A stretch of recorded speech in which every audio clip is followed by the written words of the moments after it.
नमस्कार, good morning, सुप्रभात। ओम श्री ब्रह्मानंदाय नमः। ओम श्री केशवानंदाय नमः। स्वागत है आप सभी लोगों का आज के इस विशेष सेशन में।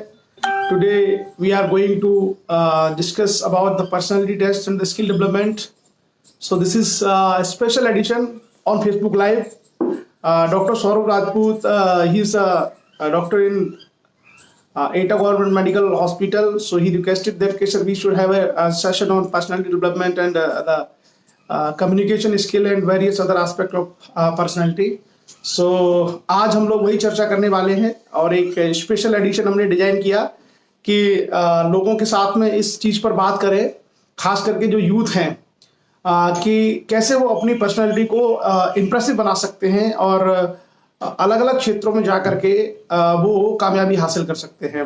सो इसमें आज हम लोग वही चर्चा करने वाले हैं और व्यक्तित्व से जुड़े हुए विविध पहलुओं की हम समीक्षा भी करेंगे और उनके बारे में जानने का प्रयास करेंगे कि पर्सनैलिटी में हमारी बॉडी लैंग्वेज का क्या रोल होता है, हमारा जो कम्युनिकेशन स्किल है, हमारी जो भाषा है उसका क्या रोल होता है, हमारा जो नॉलेज है, ज्ञान, उसकी क्या भूमिका होती है, हमारा जो व्यवहार है उसकी क्या भूमिका होती है। सो हम लोग उन सारे पहलुओं पर चर्चा करेंगे और उससे पहले मैं स्वागत करता हूं आप सभी लोगों का जो भी लोग आज की इस पर चर्चा में जुड़ रहे हैं। आज काफी बड़ी संख्या में लोग जुड़ चुके हैं। मैं नाम जो है नहीं पढ़ पाया, उससे पहले ही बहुत सारे लोग, क्योंकि सेशन 3 मिनट करीब लेट हुआ तो उस 3 मिनट में बहुत सारे लोग एकदम से जुड़ गए। सो वेलकम, स्वागत है आप सभी लोगों का। और आज का जो हमारा लाइव सेशन है ये एक तरीके से हमारा प्रयास होगा कि हम उन बारीकियों को समझने का प्रयास करें जो हमें किसी भी कैरियर में या कहीं भी आगे बढ़ाने के लिए मदद कर सकती हैं, हमारी हेल्प कर सकती हैं। और कई बार हमने देखा है कि बहुत सारे जो लोग हैं, खास करके तैयारी और प्रतियोगी परीक्षाओं में बैठने वाले, उनके सामने कई बार दिक्कतें आती हैं। और जो बड़े लोग होते हैं उनको भी मैंने देखा है कि कई बार बिहेवियरल समस्याएं होती हैं, उनको भी व्यवहारिक समस्याएं होती हैं, व्यवहार जो दिक्कत होती है, इसी कारण से वो सोसाइटी में एडजस्ट नहीं कर पाते। आपने देखा होगा कुछ लोगों के साथ ऐसा होता है कि वो तुरंत जो है मंच पर जाके झगड़ा कर लेते हैं या उनकी बातों को लोग सुनना पसंद नहीं करते या फिर उनके साथ में कुछ इस तरह की समस्याएं हो जाती हैं। वो बेसिकली पर्सनैलिटी से जुड़ा हुआ मुद्दा होता है। अगर आपकी पर्सनैलिटी में बहुत बेहतर चीजें हैं तो फिर आप लोगों के साथ समन्वय स्थापित कर सकते हैं, और अगर आपकी पर्सनैलिटी में चीजों की समस्या है तो फिर बहुत मुश्किल होता है। सो वेलकम, स्वागत है आप सभी लोगों का। और जो भी लोग जुड़ रहे हैं आज, क्योंकि थोड़ा सा हम लेट हो गए, सो नाम हम लोग आप लोगों के नहीं ले पाए, लेकिन फिर भी जितने भी लोग जुड़े हैं मैं सभी का स्वागत करता हूं। और स्वामी विवेकानंद जो भारत में ज्ञान के एक बहुत बड़े प्रतीक माने जाते हैं, उन स्वामी विवेकानंद से एक विचार से हम शुरुआत करेंगे। ये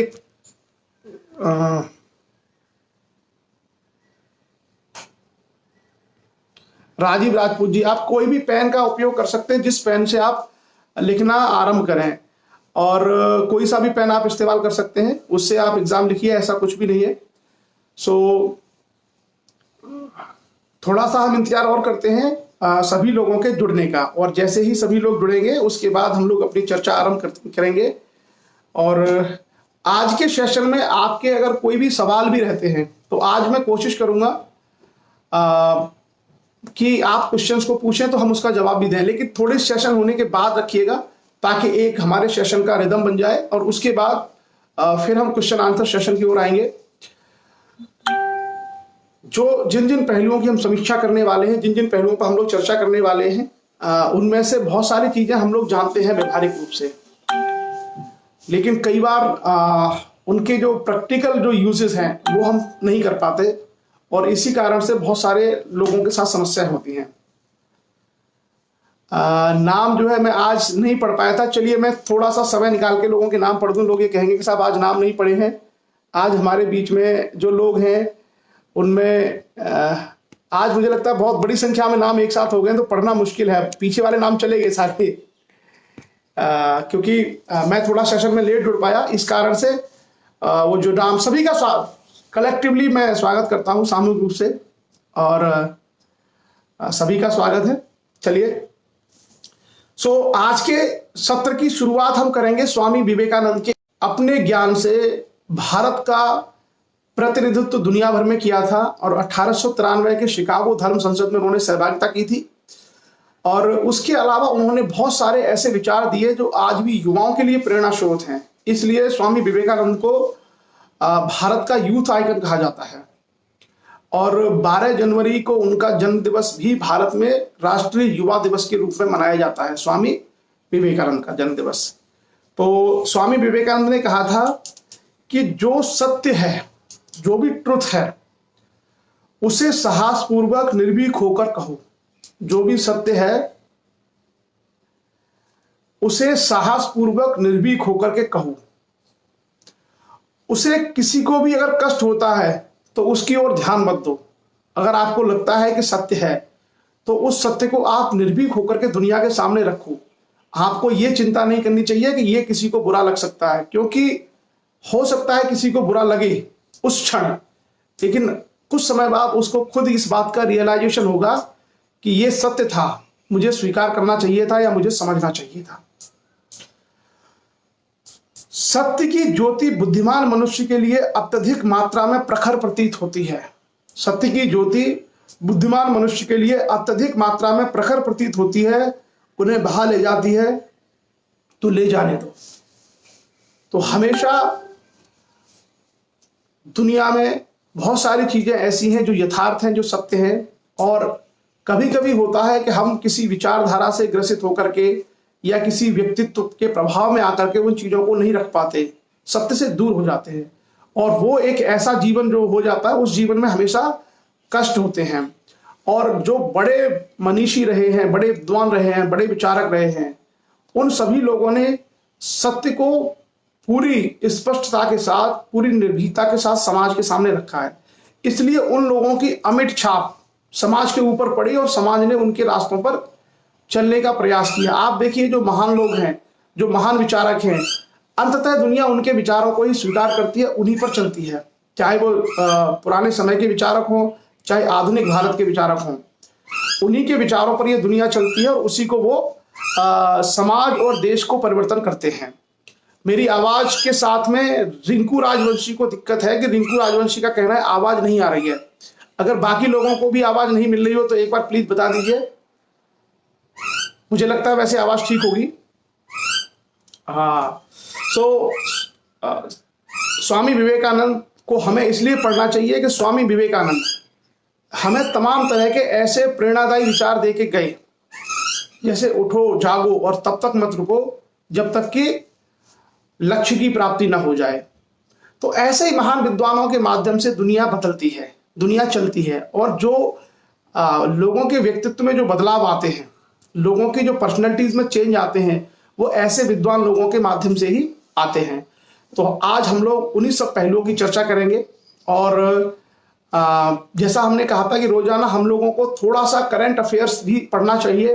रात मैंने सेशन में चर्चा की थी, आप लोग यदि चाहें तो थोड़ा सा न्यूज में देख करके उसको आप समझ सकते हैं, पढ़ सकते हैं, ताकि वो आपके काम आए। जैसे कल जो अनाउंसमेंट हुए हैं सरकार की तरफ से वो, और उसके अलावा कुछ और इंटरनेशनल इश्यूज हैं, उसको हम लोग क्लियरली देख सकते हैं। ठीक, अब हम आते हैं personality development, communication skill, body language, ये सारी चीजें क्या है।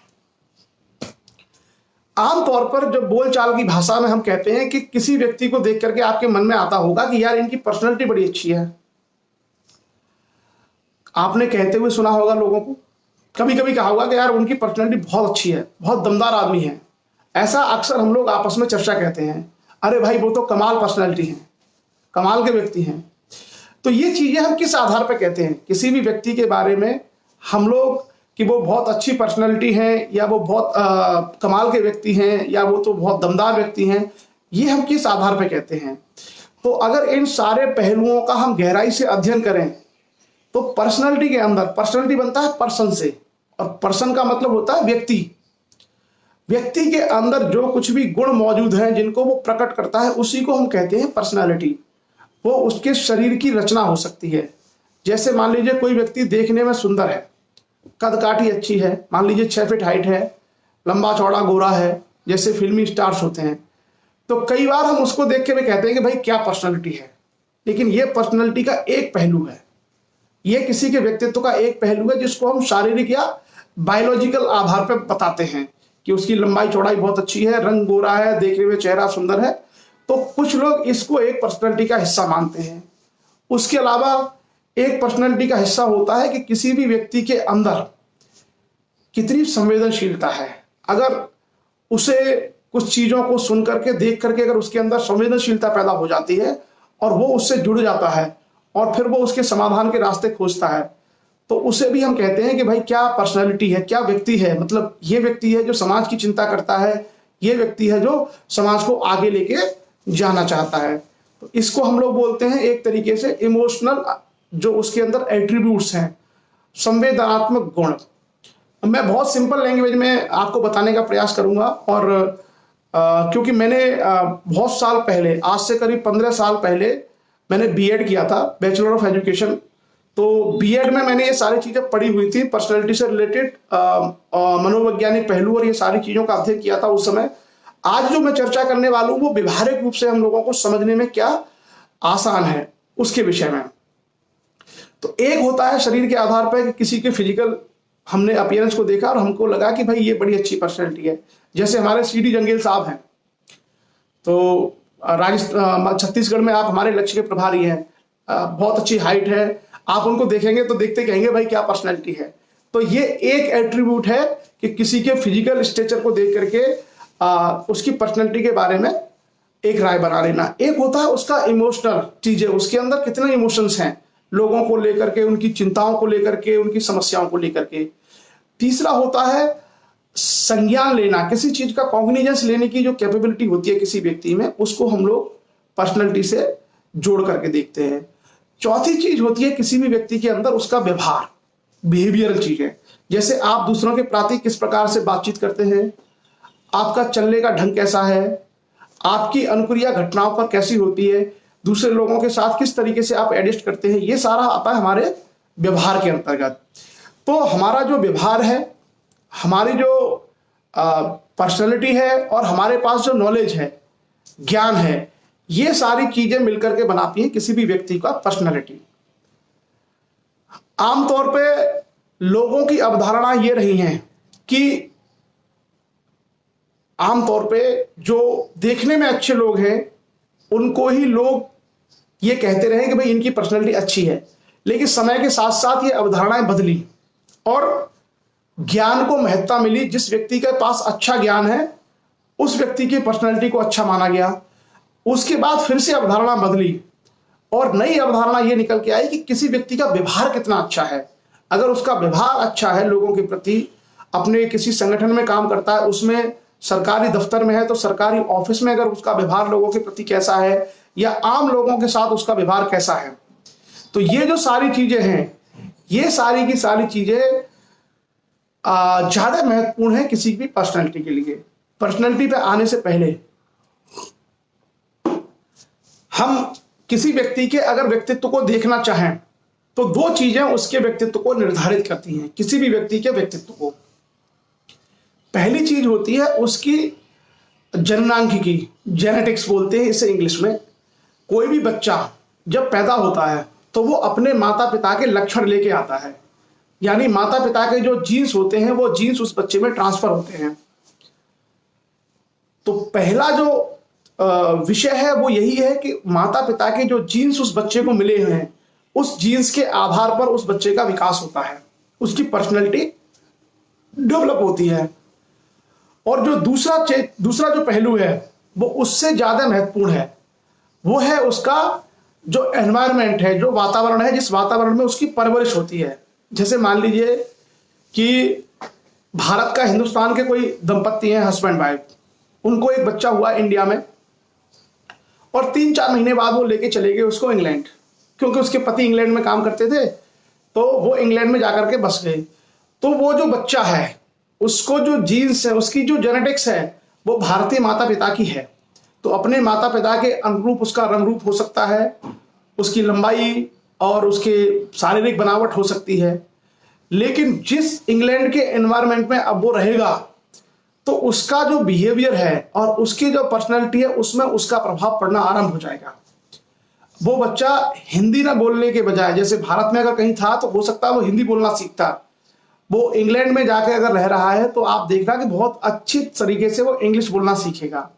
और इंग्लिश का जो उसका एसेंट होगा, जिस जिस जिस उसमें हम लोग इंग्लिश बोलते हैं, उसमें भी आप देखना कि वो इंग्लिश का प्रोनाउंसिएशन भी वैसे ही करेगा जैसे अंग्रेज लोग करते हैं। अंग्रेज लोग करते हैं उसी से अनुरूप वो प्रोनाउंसिएशन भी करना शुरू कर देगा। और वो बच्चा 10 साल बाद जब भारत आएगा तो उसको हिंदी बोलने में, यहाँ की कला और संस्कृति, यहाँ का जो खान पान है, यहाँ का व्यवहार है, उसमें उसको दिक्कत होगी।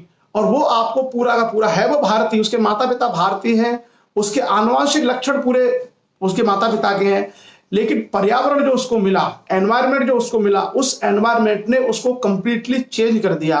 अब वो अलग तरीके से बोलता है, वो अलग तरीके से सोचता है, उसकी बोली, उसकी लैंग्वेज, उसकी बॉडी लैंग्वेज सब बदल जाती है। तो इन दो चीजों का बहुत अधिक प्रभाव पड़ता है किसी भी व्यक्ति के व्यक्तित्व पर। एक जेनेटिक्स जो उसके माता पिता से उसको आनुवंशिक गुण मिले हुए थे, और दूसरा एनवायरनमेंट, जिस एनवायरनमेंट में वो रहता है, वो उस एनवायरनमेंट का बहुत ज्यादा इंपैक्ट पड़ता है उसके पर्सनैलिटी डेवलपमेंट पर। तो अगर इन पहलुओं को हम लोग ध्यान में रखें तो किसी भी व्यक्ति के जो व्यक्तित्व है, जिसको हम लोग पर्सनैलिटी कहते हैं, उसके बारे में हम लोग जान सकते हैं, उसके बारे में हम लोग समझ सकते हैं। अब सवाल आता है कि एक बच्चा पैदा हुआ और किसी माहौल में, वो मान लीजिए गांव में वो पला बढ़ा, तो उसके पास दो चीजें हैं। क्या दो चीजें हैं? एक चीज तो है कि उसको अपने माता पिता से उसके आनुवंशिक लक्षण उसको मिले, यानी उसके माता पिता से जो उसको मिला, शरीर रचना, रंग रूप जो कुछ है वो मिला। दूसरा, वो अपने गांव में रहा और उस गांव में उसको उस गांव की बोली, उस गांव में खान पान, उस गांव के लोगों का चलने उठने बैठने का तौर तरीका उसने सीखा। ये उसकी अपनी मूल विशेषताएं हो गई, ये उसकी अपनी मूल विशेषताएं हैं जिसके आधार पर वो बड़ा होता चला जाता है और ये चीजें उसके अंदर विकसित होती चली जाती हैं। अब आगे चल करके केवल ऐसा तो है नहीं कि हर बच्चा गांव में पैदा होगा, गांव में पढ़ेगा और गांव में बड़ा होकर के गांव में काम करेगा।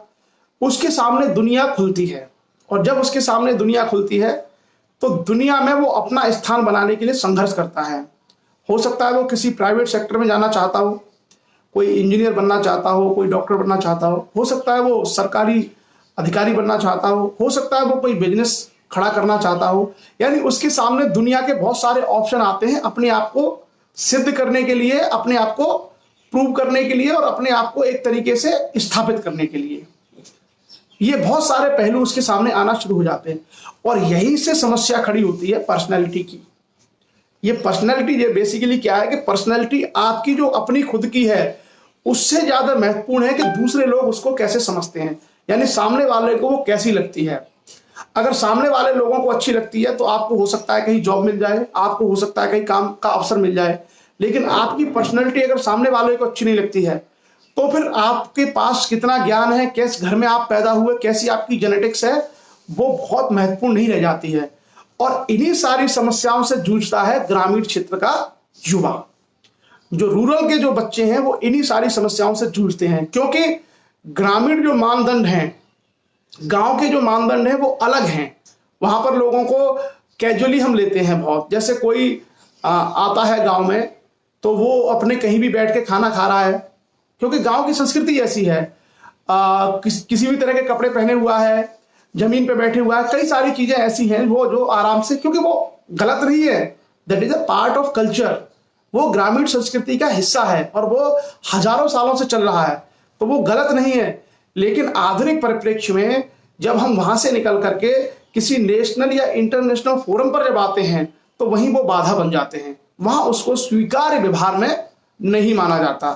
तो वहां पर क्या चलता है उसकी हम लोग चर्चा करेंगे और कैसे हम अपनी पर्सनैलिटी को इंप्रूव कर सकते हैं, कैसे हम उसको इफेक्टिव बना सकते हैं। तो पर्सनैलिटी के जिन पहलुओं की हमने आपसे चर्चा की थी कि हमारी पर्सनैलिटी का पहला हिस्सा है हमारा फिजिक, हमारी बॉडी। तो सबसे पहले हम लोगों को पर्सनैलिटी डेवलपमेंट के लिए अपनी फिजिक को अच्छा रखना होता है। मतलब अब रंग रूप तो आप नहीं बदल सकते, हाइट तो आप नहीं बदल सकते, हमारी हाइट कितनी है, हमारा रंग रूप कैसा है, लेकिन जैसा भी है हम लोगों को उस पर काम करना है और अपनी फिजिक को अच्छा रखना है। मतलब हेल्दी फिजिक हमारी होनी चाहिए ताकि देखने में हम एक अट्रैक्टिव पर्सनैलिटी लग सके। तो पहला काम होता है कि आपको जो भी फिजिक मिली हुई है, जो भी आपका शरीर है, चाहे आपका रंग रूप, चाहे आपकी लंबाई, कुछ भी हो, हमारा सबसे पहला काम है उस फिजिक को हम अच्छे तरीके से मेंटेन करें। और उसको मेंटेन करने का तरीका क्या है? उसका मेंटेन करने का तरीका है कि हमारा खान पान बहुत अच्छा होना चाहिए। क्लियर? उसके अलावा, खान पान के अलावा हमारा जो पहनावा है, वस्त्र, हमको अच्छे मानक कपड़ों का प्रयोग करना चाहिए। मानक कपड़े कैसे? जैसे मान लीजिए कि मैं अपने गांव में खेती करता हूं, तो मैंने अपने गांव में खेती में मैं जाता था, तो गांव में क्या था, गांव में जैसे मान लीजिए हम गए सुबह, तो तहमद होता है हमारे यहाँ पे। तहमद आप लोग शायद नहीं जानते होंगे, लुंगी, कुछ जगह लुंगी बोलते हैं, हमारे यहाँ इसको तहमद बोलते हैं। तो वो तहमद जो है नीचे बांध लेते हैं ज्यादातर लोग गांव में, या पुराने जो बुजुर्ग थे वो धोती बांध लेते थे, और वो तहमद बांध के, और आपने जो है एक जो है सिर पे खाद का कट्टा रखा और एक हाथ में बाल्टी ले ली, आप चले गए अपने खेत पे काम करने के लिए। तो वो जो है वो आपके उस कार्य क्षेत्र के लिए अच्छा है। लेकिन आप जब कहीं बाहर जाएंगे, मान लीजिए आपको शहरों में जा करके और किसी जगह किसी कंपनी में इंटरव्यू देना है, तो वो कपड़े आपके मानक नहीं होंगे। आपको वहां पर पैंट शर्ट और टाई पहन के आना पड़ेगा, या सर्दियों का समय है तो आप सूट भी पहन सकते हैं। तो सबसे पहला काम है आपके पर्सनैलिटी में कि आपको मानक वस्त्रों का उपयोग करना होता है जिस फील्ड में आप जा रहे हैं। जैसे सरकारी सेवाओं का आप इंटरव्यू देने जा रहे हैं मान लीजिए, तो आपको बढ़िया कोट पैंट टाई पहन के जाना है, या आप प्राइवेट सेक्टर में जा रहे हैं तो वही मानक जो आपको कपड़े हैं। और ये सब चीजें हमारी नहीं है, ये सारी की सारी चीजें हमारी नहीं है। आप देखिए, हमारे गांव में लोग कुर्ता धोती पहनते थे, हमारे गांव में लोग लुंगी पहनते थे, हमारे गांव में लोग बंडी पहनते थे, आज भी पहनते हैं। लेकिन आप बंडी पहन करके आईएएस का इंटरव्यू देने नहीं जा सकते, आप कुर्ता पहन करके नहीं जा सकते। क्यों? क्योंकि उसको मानक नहीं स्वीकार किया गया है। और इसमें बहुत सारी कंट्रोवर्सी हो सकती है कि साहब ये तो हमारी संस्कृति का हिस्सा है, ये हमारी कल्चर का पार्ट है, तो हम क्यों कुर्ता धोती पहन के न जाए। दुनिया में हमें कई बार वो चीजें स्वीकार करनी पड़ती है जो वैश्विक मानदंड पर हो, जिसको हम लोग बोलते हैं ग्लोबल स्टैंडर्ड की हो। वैश्विक मानदंड की चीजों को हम लोगों को स्वीकार करना होता है। तो वैश्विक मानदंडों में इनको स्वीकार किया गया है कि हम इस तरह की चीजों को एक्सेप्ट करें। तो सबसे पहला है हमारे जो परिधान हैं, उन परिधान को हम लोग सेलेक्ट करें कि किस कैरियर, किस फील्ड में हम जा रहे हैं। अगर हमारे परिधान, हमारे कपड़े अच्छे हैं, अनुकूल हैं, स्टैंडर्ड है उनका, तो उसी के माध्यम से हम लोग अपने आप को सही तरीके से प्रेजेंट कर सकते हैं, अपनी पर्सनैलिटी को। क्लियर? उसके बाद जैसा हमने कहा कि एक चीज हमारे पर्सनैलिटी के लिए हो गई कि हमारा वस्त्र और पहनावा, ये बहुत इंपॉर्टेंट पहलू है। और कई बार इसको लोग कैजुअली ले जाते हैं। एक्चुअली ये एक बहुत बड़ी चीज होती है आपका पहनावा। आपका पहनावा खास करके ऐसे जगह बहुत मायने रखता है जहां आपका जजमेंट कोई और करे, मतलब आपके बारे में निर्णय किसी और को देना है, वहां बहुत मायने रखता है। मुझे मान लीजिए अच्छा लगता है पहनना कि भाई मैं तो तहमद ही पहनूंगा, या मैं तो लुंगी ही पहनूंगा, या मैं तो कुर्ता पजामा पहनूंगा, ये मेरे लिए तो अच्छा है, कोई समस्या नहीं है। लेकिन वो सामने वाले जो लोग जज करने वाले हैं, क्या उनको भी सूट करता है, क्या उनके मानदंडों पे ये खरा उतरता है? अगर उनके मानदंडों पे खरा नहीं उतरता है तो हम चाहे अपनी चीजें हमारी व्यक्तिगत हमको कितनी ही अच्छी लगती हों, लेकिन हम उसके अनुसार नहीं चल सकते। जैसे आप देखिए, कोर्ट में जो वकील होते हैं, वकीलों के लिए एक मानदंड तय किया गया है वस्त्रों का कि उनको काला कोट पहनना है। डॉक्टर्स के लिए मानक तय किया गया है कि उनको व्हाइट कोट पहनना है। ऑफिसर्स के लिए कहा गया है कि वो पैंट शर्ट पहने, टाई पहने, या सर्दी का मौसम हो तो कोट पहने। इसी तरीके से प्राइवेट सेक्टर के जो इंजीनियर्स हैं इत्यादि जो लोग हैं, उनको भी आपने देखा होगा कि वेल डेकोरेटेड होके जाते हैं, वो अच्छे वस्त्र पहन के जाते हैं, किसी भी कंपनी में कार्य करते हैं। तो पर्सनैलिटी का एक बहुत बड़ा पहलू है हमारा पहनावा।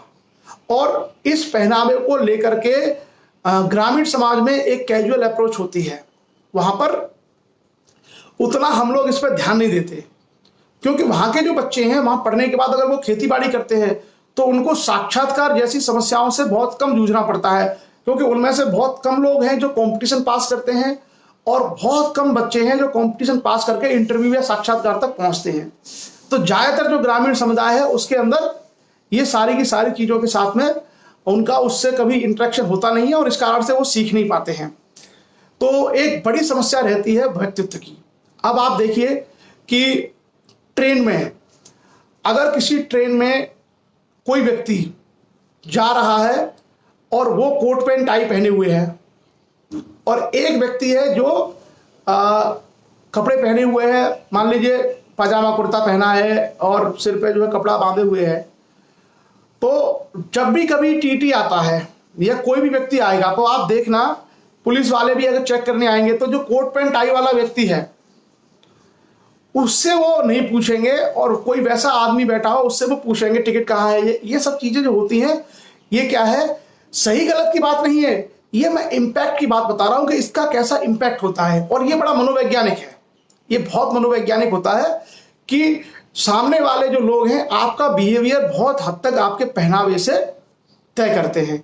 तो हमें सबसे पहला काम यही करना होता है अपने पर्सनालिटी डेवलपमेंट में कि अकॉर्डिंग टू प्रोफेशन, जिस भी प्रोफेशन में हम जाना चाहते हैं उस प्रोफेशन के अकॉर्डिंग हमारा पहनावा हो। और कैसा पहनावा, मानक पहनावा। तो सबसे पहला काम हमको यही करना है अपने पर्सनालिटी डेवलपमेंट में कि हम मानक पहनावे का उपयोग करें। जैसे अब मान लीजिए आप कहीं सरकारी विद्यालय में आप शिक्षक हैं, तो शिक्षक के लिए मानक पहनावा कुर्ता धोती भी हो सकता है और पैंट शर्ट भी हो सकता है, आप पहन के जा सकते हैं। लेकिन आप सोचें कि मैं सरकारी स्कूल में टीचर हूं और मैं लुंगी पहन के जाऊं, इट इज नॉट एक्सेप्टेबल, ये कहीं से भी स्वीकार्य नहीं है। तो पहला काम हम लोगों को अपनी पर्सनैलिटी पे करना है अपने पहनावा, और उस पहनावे के लिए प्रोफेशन के हिसाब से हम देखते चले जाए कि कौन कौन से प्रोफेशन में किस किस तरह की चीजों की आवश्यकता है। मैं आपको बताऊं, हम लोग जो है कभी भी, मैं जब आईएएस का इंटरव्यू देने गया था उससे पहले मैं टाई नहीं पहनता था, कभी भी हम लोग कभी टाई नहीं पहनते थे, क्योंकि हम भी गांव के ही हैं और गांव के हिसाब से ही हमारी परवरिश हुई। तो हम लोग यही गांव की ही सारी चीजों का उपयोग करते थे। तैयारी करने दिल्ली आ गए तो किसी ने कहा कि भाई आईएएस के इंटरव्यू में जो है आपको टाई पहन के जाना है। तो आपको शायद हैरानी होगी, मुझे टाई बांधना भी नहीं आता था। तो हम लोगों में से जैसे इंटरव्यू होते थे आईएएस के, तो उसमें से 10-15 लड़कों में से किसी एक दो को आती थी, तो वो जाकर के कहता था कि भाई मुझे आती है, मैं जरा बांधता हूं। तो वो जो है अपने अपने गले में बांध के सबकी टाई बांधता था, और फिर उसके बाद वो उसको ढीला करके निकाल के रख देता था कि लोग अपनी अपनी पहन लो। तो अब वो रिक्वायरमेंट है उस चीज की, वो उस चीज की आवश्यकता है, इस कारण से हमने उसको सीखा। बाद में वो हमारे कार्य विभाग का हिस्सा हो गई, बाद में हमारा जो कार्य है उसका वो हिस्सा हो गई कि भाई उसके स्टैंडर्ड, उसके मानक के अनुसार है। क्लियर। तो पहला काम हम लोगों को यही करना होता है।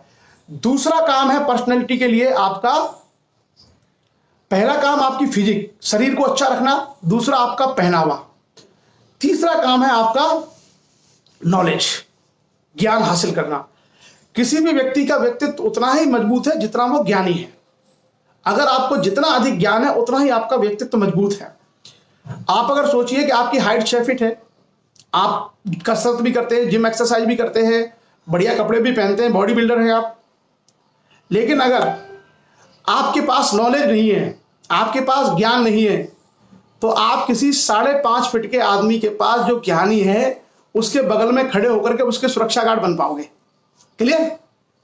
आप बहुत हैंडसम हैं, बहुत आपकी अच्छी पर्सनैलिटी है, अगर आपने नॉलेज नहीं है तो आप जो एक 5.5 फीट का या कम हाइट का व्यक्ति है जिसके पास ज्ञान है, जिसको लोग सुनते हैं, जो प्रभावशाली है, उस व्यक्ति के बगल में आप बॉडीगार्ड की तरह खड़े हो पाओगे, आपको वो स्थान नहीं मिलेगा। तो नॉलेज की अपनी अलग एक महत्ता है, और बिना किसी रंग, बिना किसी रूप, बिना किसी पहनावे के भेदभाव के ज्ञान का कोई विकल्प नहीं है। और ये सबसे अच्छी बात यह है कि ये जो ज्ञान है, ये ज्ञान हर किसी को मिल जाता है, मतलब आप जो व्यक्ति चाहो उसको नॉलेज हासिल कर सकता है। ये आपकी पर्सनैलिटी का सबसे अनिवार्य हिस्सा है। क्यों? क्योंकि ये एक्वायर्ड है, इसको हम एक्वायर कर सकते हैं, इसके सबके लिए अवसर है। आप चाहे तमिलनाडु के रहने वाले हैं, चाहे उत्तराखंड के, आप काले हैं या गोरे, आप छोटे हैं या मोटे, आप लंबे हैं या जैसे भी हैं आप, हर व्यक्ति को ज्ञान हासिल करने का अवसर होता है। ही और she can acquire that skill. आप ज्ञान को हासिल कर सकते हैं, और यही एक चीज है जो सबको मात दे देती है अल्टीमेटली। क्योंकि जैसे मान लीजिए कोई आदमी ऐसे उसको आनुवांशिक गुण मिले जिसमें वो उसकी हाइट अच्छी है 6 फीट, किसी आदमी के माता पिता और उसके परिवार के लोगों की हाइट कम है, तो हो सकता है वो 5.5 फीट का ही हो, तो वो हाइट तो नहीं बढ़ा सकता, वो अपनी हाइट नहीं बढ़ा सकता। लेकिन वो क्या कर सकता है, वो ज्ञान हासिल कर सकता है, और ज्ञान जब वो हासिल करेगा तो वो अधिक ज्ञान वाले व्यक्ति को, अधिक हाइट वाले व्यक्ति को भी बीट कर सकता है। ज्ञान किसी भी तरीके से हो सकता है, किताबों का ज्ञान हो सकता है, कोई कार्य आप करना चाहते हैं जिसका स्किल हम बोलते हैं टैलेंट, वो टैलेंट स्किल आपके अंदर हो सकता है। मैं आपको उदाहरण देता हूं, तब आपको समझ में आएगा। भारत में क्रिकेट अक्सर लोग देखते हैं, और आप में से भी ज्यादातर लोगों ने क्रिकेट देखी होगी। क्रिकेट में आपने एक खिलाड़ी को सुना होगा, सचिन तेंदुलकर। तो सचिन तेंदुलकर और मैथ्यू हेडन, दो खिलाड़ियों की आप तुलना करिए। मैथ्यू हेडन जो है 6 फीट से ऊपर थे, और सचिन तेंदुलकर की हाइट 5.5 फीट थी। लेकिन अगर विश्व क्रिकेट में आप देखें तो सचिन तेंदुलकर की पर्सनैलिटी कितनी बड़ी है, लोग उनको मानते हैं। हाइट नहीं थी सचिन के पास, वो हाइट नहीं थी जो एडम गिलक्रिस्ट या मैथ्यू हेडन के पास थी।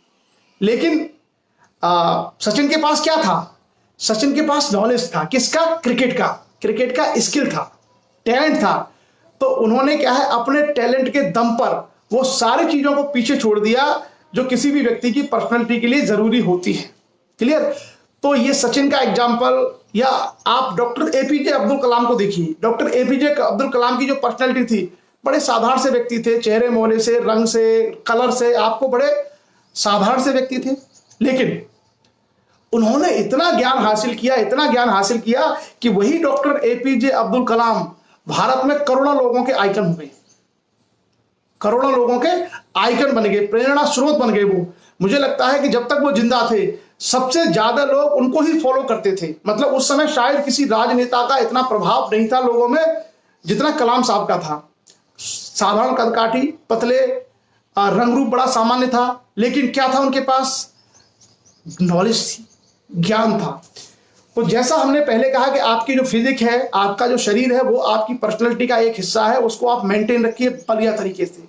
दूसरा, आप अपना पहनावा अच्छा रखिए। लेकिन तीसरा जो पहलू है आपकी पर्सनैलिटी का, वो है आपका स्किल, आपका टैलेंट, आपकी नॉलेज। और इसका दुनिया में अभी तक कोई भी विकल्प नहीं है। जिसके पास जितना ज्यादा अच्छा टैलेंट होगा, जितना ज्यादा अच्छा स्किल होगा, जितना ज्यादा अच्छा नॉलेज होगा, वो कहीं ना कहीं से लोगों को प्रभावित कर ही लेगा और अपना स्थान बना लेगा। और ये खासकर संदेश मेरा विद्यार्थियों के लिए है, जो प्रतियोगी परीक्षाओं की तैयारी में लोग जुटे हुए हैं। उन सभी लोगों को नॉलेज वाले एरिया पे बहुत काम करना चाहिए, बहुत ज्यादा, क्योंकि ये जो नॉलेज है, ये नॉलेज ही उन्हें आगे बढ़ने में सबसे बड़ी सहायता करेगी। अब इन 3 चीजों के बाद आगे जब हम आते हैं अपनी पर्सनैलिटी में, कि हमको अपनी पर्सनैलिटी डेवलप कैसे करनी चाहिए, तो उसमें इन पहलुओं के बाद अगला जो बिंदु है वो है हमारा बिहेवियर। उसको हम लोग कहते हैं व्यवहार। हमारा लोगों के प्रति व्यवहार कैसा है। आपने देखा होगा कुछ लोग ऐसे होते हैं जो जिनके दफ्तर में उनको सभी पसंद करते हैं। कुछ लोग ऐसे होते हैं कि जिनके बहुत जल्दी झगड़े हो जाते हैं, जिनके साथ में लोग नहीं आते, जो टीम वर्क नहीं कर पाते। तो ये जो व्यवहार की समस्या है, व्यवहार की समस्या व्यक्तित्व के लिए एक बहुत बड़ी समस्या है। और ये कहां से पैदा होती है, व्यवहार की समस्या पैदा होती है आपकी बेसिकली 2 चीजों से। पहली चीज होती है आपका बोली, जो आप लैंग्वेज बोलते हैं, जिसको हम कहते हैं वाणी। अगर आपकी भाषा में कर्कशता है, अगर आपकी भाषा में कठोरता है, अगर आपकी भाषा में, आपकी वाणी में मधुरता नहीं है, तो लोग आपके पास नहीं आएंगे, आपसे नहीं जुड़ेंगे। पहला बिंदु होता है कि जब भी कोई व्यक्ति अपनी पर्सनैलिटी को इंप्रूव करना चाहे तो उसकी वाणी मधुर होनी चाहिए। कैसी वाणी, मधुर, ताकि उसकी वाणी सबको कर्णप्रिय लगे। वो कोई भी शब्द बोले, लोग बड़े प्रेम से उसको सुने, उसकी बातों पर अमल करें। और भाषा में, शब्दों में कर्कशता नहीं होनी चाहिए।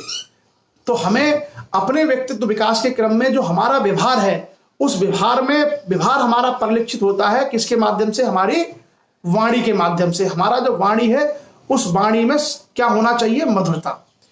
दूसरा, कई बार लोगों के सामने समस्या आती है ईगो, जिसको हम लोग कहते हैं अहम। जो ईगो है, ये किसी भी व्यक्ति के पर्सनैलिटी के लिए बहुत बड़ा रोड़ा, बहुत बड़ी बाधा होती है। जिस व्यक्ति के अंदर अहंकार है, जिस व्यक्ति के अंदर ईगो है, वो व्यक्ति लोगों को साथ लेके नहीं चल सकता। उसको अपने अंदर सुपीरियरिटी लगती है, बाकी उसको बेकार लगते होंगे। उसको लगता है मैं सबसे ज्यादा जानता हूं, बाकी नहीं जानते। उसको लगता है कि मैं जो निर्णय ले रहा हूं ये सर्वश्रेष्ठ है, बाकी लोगों को इसको पता नहीं है। तो इस तरह का जो ईगो डेवलप होता है, वो ईगो आपको या तो आपकी टीम से आपको अलग करेगा, या फिर आपका जो व्यवहार है इस व्यवहार को दुष्प्रभावित करता है। व्यवहार बेसिकली क्या होता है? लोगों के साथ उठना बैठना, बोलना चालना, खाना पीना, ये जो अंतःक्रिया हम लोगों के साथ करते हैं इसी को हम लोग कहते हैं व्यवहार। और अगर बिहेवियर में दिक्कत है, आपके बोलने में दिक्कत है, लोगों के साथ आप ईगो के साथ बात करते हैं, तो बहुत मुश्किल हो जाती है आपको लोगों के साथ चलने में। तो किसी भी व्यक्ति की पर्सनैलिटी के सबसे बड़े रोड़े होते हैं उसकी भाषा और उसका ईगो। अगर हमें अपनी पर्सनैलिटी अच्छी करनी है तो हमें सबसे पहले अहम को त्यागना होता है। ईगो, जैसे छोटा व्यक्ति भी है उसकी बात भी हम सुने, कोई कम पढ़ा लिखा है उसकी बात को भी हम सुने, कोई व्यक्ति ऐसा है जो आपसे सुपीरियर है, आपसे मजबूत है, उसकी भी बात को सुने। अगर हम सबको सुनने की प्रवृत्ति डेवलप करें, सबको सुनने की प्रवृत्ति अगर हम लोग डेवलप कर लेते हैं और उसको हम गंभीरता से चिंतन करने के बाद फिर अगर अपनी राय बनाते हैं, तो हम अपने अहम को, अपने ईगो को कमजोर कर सकते हैं। ये जो ईगो है ये बेसिकली सरकारी सेवाओं में आपकी पर्सनैलिटी को तो डिस्टर्ब करता ही है। आपने देखा होगा दफ्तर में कई बार लोगों के गुट बन जाते हैं, कई बार अपने अधीनस्थों से या अपने सुपीरियर लोगों से उनकी नहीं बन पाती है और वो एक टीम वर्क या अच्छे कार्यों को अंजाम नहीं दे पाते। लेकिन उससे ज्यादा नुकसान आपके खुद का होता है कि अगर आप अहम का शिकार हैं तो आपके घर में, आपके परिवारों के साथ में, आपके जो रिलेटिव्स हैं, रिश्तेदार हैं, उनके साथ में या समाज में जिनके साथ आपका उठना बैठना है उनके साथ आपकी समस्या हो जाती है। अगर आपके अंदर ईगो है तो उन लोगों के साथ में आपकी ट्यूनिंग नहीं बन पाएगी। इसलिए आपने देखा होगा कि कुछ लोगों के साथ क्या होता है कि वो अपने मोहल्ले गली में अकेला एक परिवार रहता है, उससे बाकी लोग बातचीत भी नहीं करना पसंद करते। क्यों? क्योंकि जो ईगो है, जो अहंकार है, ये अहम जो है बहुत हद तक आपकी पर्सनैलिटी को डिस्टॉर्ट करता है, विकृत कर देता है। तो अगर हमें अच्छी पर्सनैलिटी बनना है, अगर हमें एक बेहतर व्यक्तित्व बनना है, तो उसके लिए सबसे पहला काम यही है कि हमको अपने अहम को त्यागना होता है। और अहम को त्यागने का सबसे बढ़िया तरीका है, अब बहुत सारे रास्ते आपको किताबों से मिल जाएंगे, मैं आपको प्रैक्टिकल चीजें बता रहा हूं जो मैंने महसूस की हैं। अहम को त्यागने का मतलब है कि आप सबसे पहले ऐसे लोगों से जुड़िए, ऐसे लोगों से बात करिए जो बहुत कमजोर हैं, जैसे गरीब लोग हैं, कमजोर लोग हैं, कम पढ़े लिखे लोग हैं, ग्रामीण समाज में जो दीनहीन अवस्था में रहते हैं, आप उनसे जुड़िए, उनसे आप बात करिए, उनसे आप पूछिए कि भाई आपकी क्या समस्या है, आप क्या करते हो। तो जब आप ऐसे साधारण लोगों से मिलना जुलना शुरू करेंगे, उनसे आप बात करेंगे, तो आपके ऊपर जो है आपके ज्ञान का या आपके पद का अभिमान नहीं आएगा। आपके अंदर जो ज्ञान से जो ईगो पैदा होता है, या आप जब किसी बड़े पद पर पहुंच जाते हैं वहां जो अहंकार पैदा होता है, वो आपका अहंकार आपके ऊपर हावी नहीं होगा। बड़े लोगों से मिलना जुलना तो आपको होगा ही, क्योंकि आप मान लीजिए अगर किसी अच्छे पद पर है तो उस स्तर के लोगों से मिलना जुलना तो आपका होगा ही। लेकिन अगर हमें अपने को अहम शून्य करना है, तो अहम शून्य करने के लिए जितने निचले स्तर पे आप जा सकते हैं, ग्रामीण गरीब स्तर पर कम पढ़े लिखे लोगों से आप उनसे बात करिए, उनसे आप मिलिए, उनसे आप चर्चा कीजिए। उनसे आप जितना ज्यादा चर्चा करेंगे, जितना ज्यादा उनसे मिलेंगे और उनसे आप बिल्कुल एक सामान्य उनके ही स्तर पे जाकर के मिलेंगे, तो आपका ईगो कमजोर होगा। आपका जब ईगो कमजोर होगा, अहम आपका कमजोर होगा, तो यही अहंकार आपको हल्का बनाएगा। और जो व्यक्ति हल्का बनता है वो फिर ऊपर उठता है। आपने देखा है जैसे गुब्बारा ऊपर उड़ जाता है, लेकिन लोहे का बांट ऊपर नहीं उड़ सकता, क्योंकि लोहे का बांट भारी है। तो अहंकार व्यक्ति को भारी कर देता है, ईगो जो है उसको भारी कर देता है, इस कारण से व्यक्ति ऊपर नहीं उठ पाता। और जब आप सामान्य लोगों से मिलते हैं, उनकी समस्याओं को सुनते हैं, उनसे बात करते हैं, तो आपका अहंकार जो है उसमें गल जाता है, वो खत्म हो जाता है। और जैसे ही आपका अहंकार खत्म होगा, आप अहम शून्य होंगे, तो उसके बाद क्या होगा कि अहंकार शून्य होने के बाद आप हल्के हो जाएंगे, आप अपने आप को लाइट महसूस करेंगे। और जब आप अपने आप को लाइट महसूस करेंगे तो आप ऊपर उठेंगे। तो सबसे पहला काम करना होता है कि अपने आप को अहम शून्य करना। और ये अक्सर विद्यार्थियों में समस्या आती है नॉलेज को लेकर। कई बार मैंने देखा है कि स्टूडेंट में नॉलेज को ईगो है, ज्ञान का ईगो। जैसे मैं ज्यादा जानता हूं, मेरे पड़ोस में रहने वाला बच्चा कम जानता है, मेरे पड़ोस में जो तैयारी कर रहा है उसको नहीं आता, मुझे आता है हिस्ट्री में ये।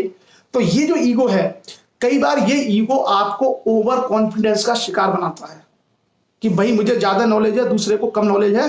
तो ऐसे लोग अति आत्मविश्वास का शिकार होकर प्रतियोगी परीक्षा में फेल हो जाते हैं। क्योंकि जो व्यक्ति स्थिर रहेगा, जो जितना संतुलित रहेगा, उतना ही वो लक्ष्य के करीब पहुंचेगा। तो हम लोगों को व्यवहारिक जीवन में सबसे, और इसका बड़ा सिंपल सा समाधान है, जो विद्यार्थी हैं तैयारी करने वाले, उनके लिए सबसे आसान रास्ता है कि वो हमेशा ये मान के चलें कि मैंने जो कुछ भी पढ़ा है बहुत कम है, अभी मैं बहुत कम जानता हूं। जिस दिन मेरा चयन हो जाएगा, उस दिन, जिस दिन मेरा सिलेक्शन हो जाएगा, उस दिन मुझे लगेगा कि हाँ मुझे कुछ आता है। तो विद्यार्थी अपने इस फॉल्स ईगो को खत्म कर सकते हैं।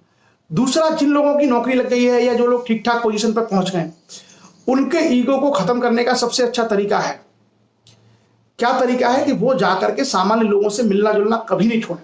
अगर आप गांव से आए हैं तो आप अपने गांव के लोगों से, या जब भी आपको मौका मिले, गरीब से गरीब लोगों से, वंचित लोगों से आप मिलना जुलना जारी रखिए। जब आप उनसे मिलेंगे तो आप सब लोगों को ये सारा का सारा चीजें खत्म हो जाएंगी। जो ईगो है ये ऑटोमेटिक कम हो जाएगा। उसके बाद, जैसा हमने कहा कि वाणी, जो आपकी मधुर वाणी है, इसका कोई मुकाबला नहीं है। मतलब जैसे कहते हैं ना कि आपने देखा होगा कि जो अच्छी जो वाणी बोलता है उसका लोहा या कोई भी वस्तु भी बेच देता है वो, और जो कर्कश वाणी बोलता है उसका सोना भी नहीं बिकता। जो मधुर भाषा बोलता है वो अपना मिट्टी, लोहा, रेत भी बेच लेता है, और जो कर्कश भाषा का प्रयोग करते हैं वो अपनी अच्छी चीजों को भी नहीं बेच पाते। क्यों? क्योंकि भाषा कम्युनिकेशन का सबसे बड़ा माध्यम है।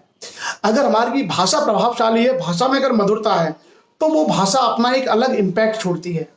आपने देखा होगा कि बहुत सारी कंपनीज होती हैं और वो अपने प्रोडक्ट को लॉन्च करती हैं बीच बीच में, और उसमें आपने देखा होगा कुछ कंपनियों के जो प्रोडक्ट्स हैं उसको सेल्समैन सेल करते हैं।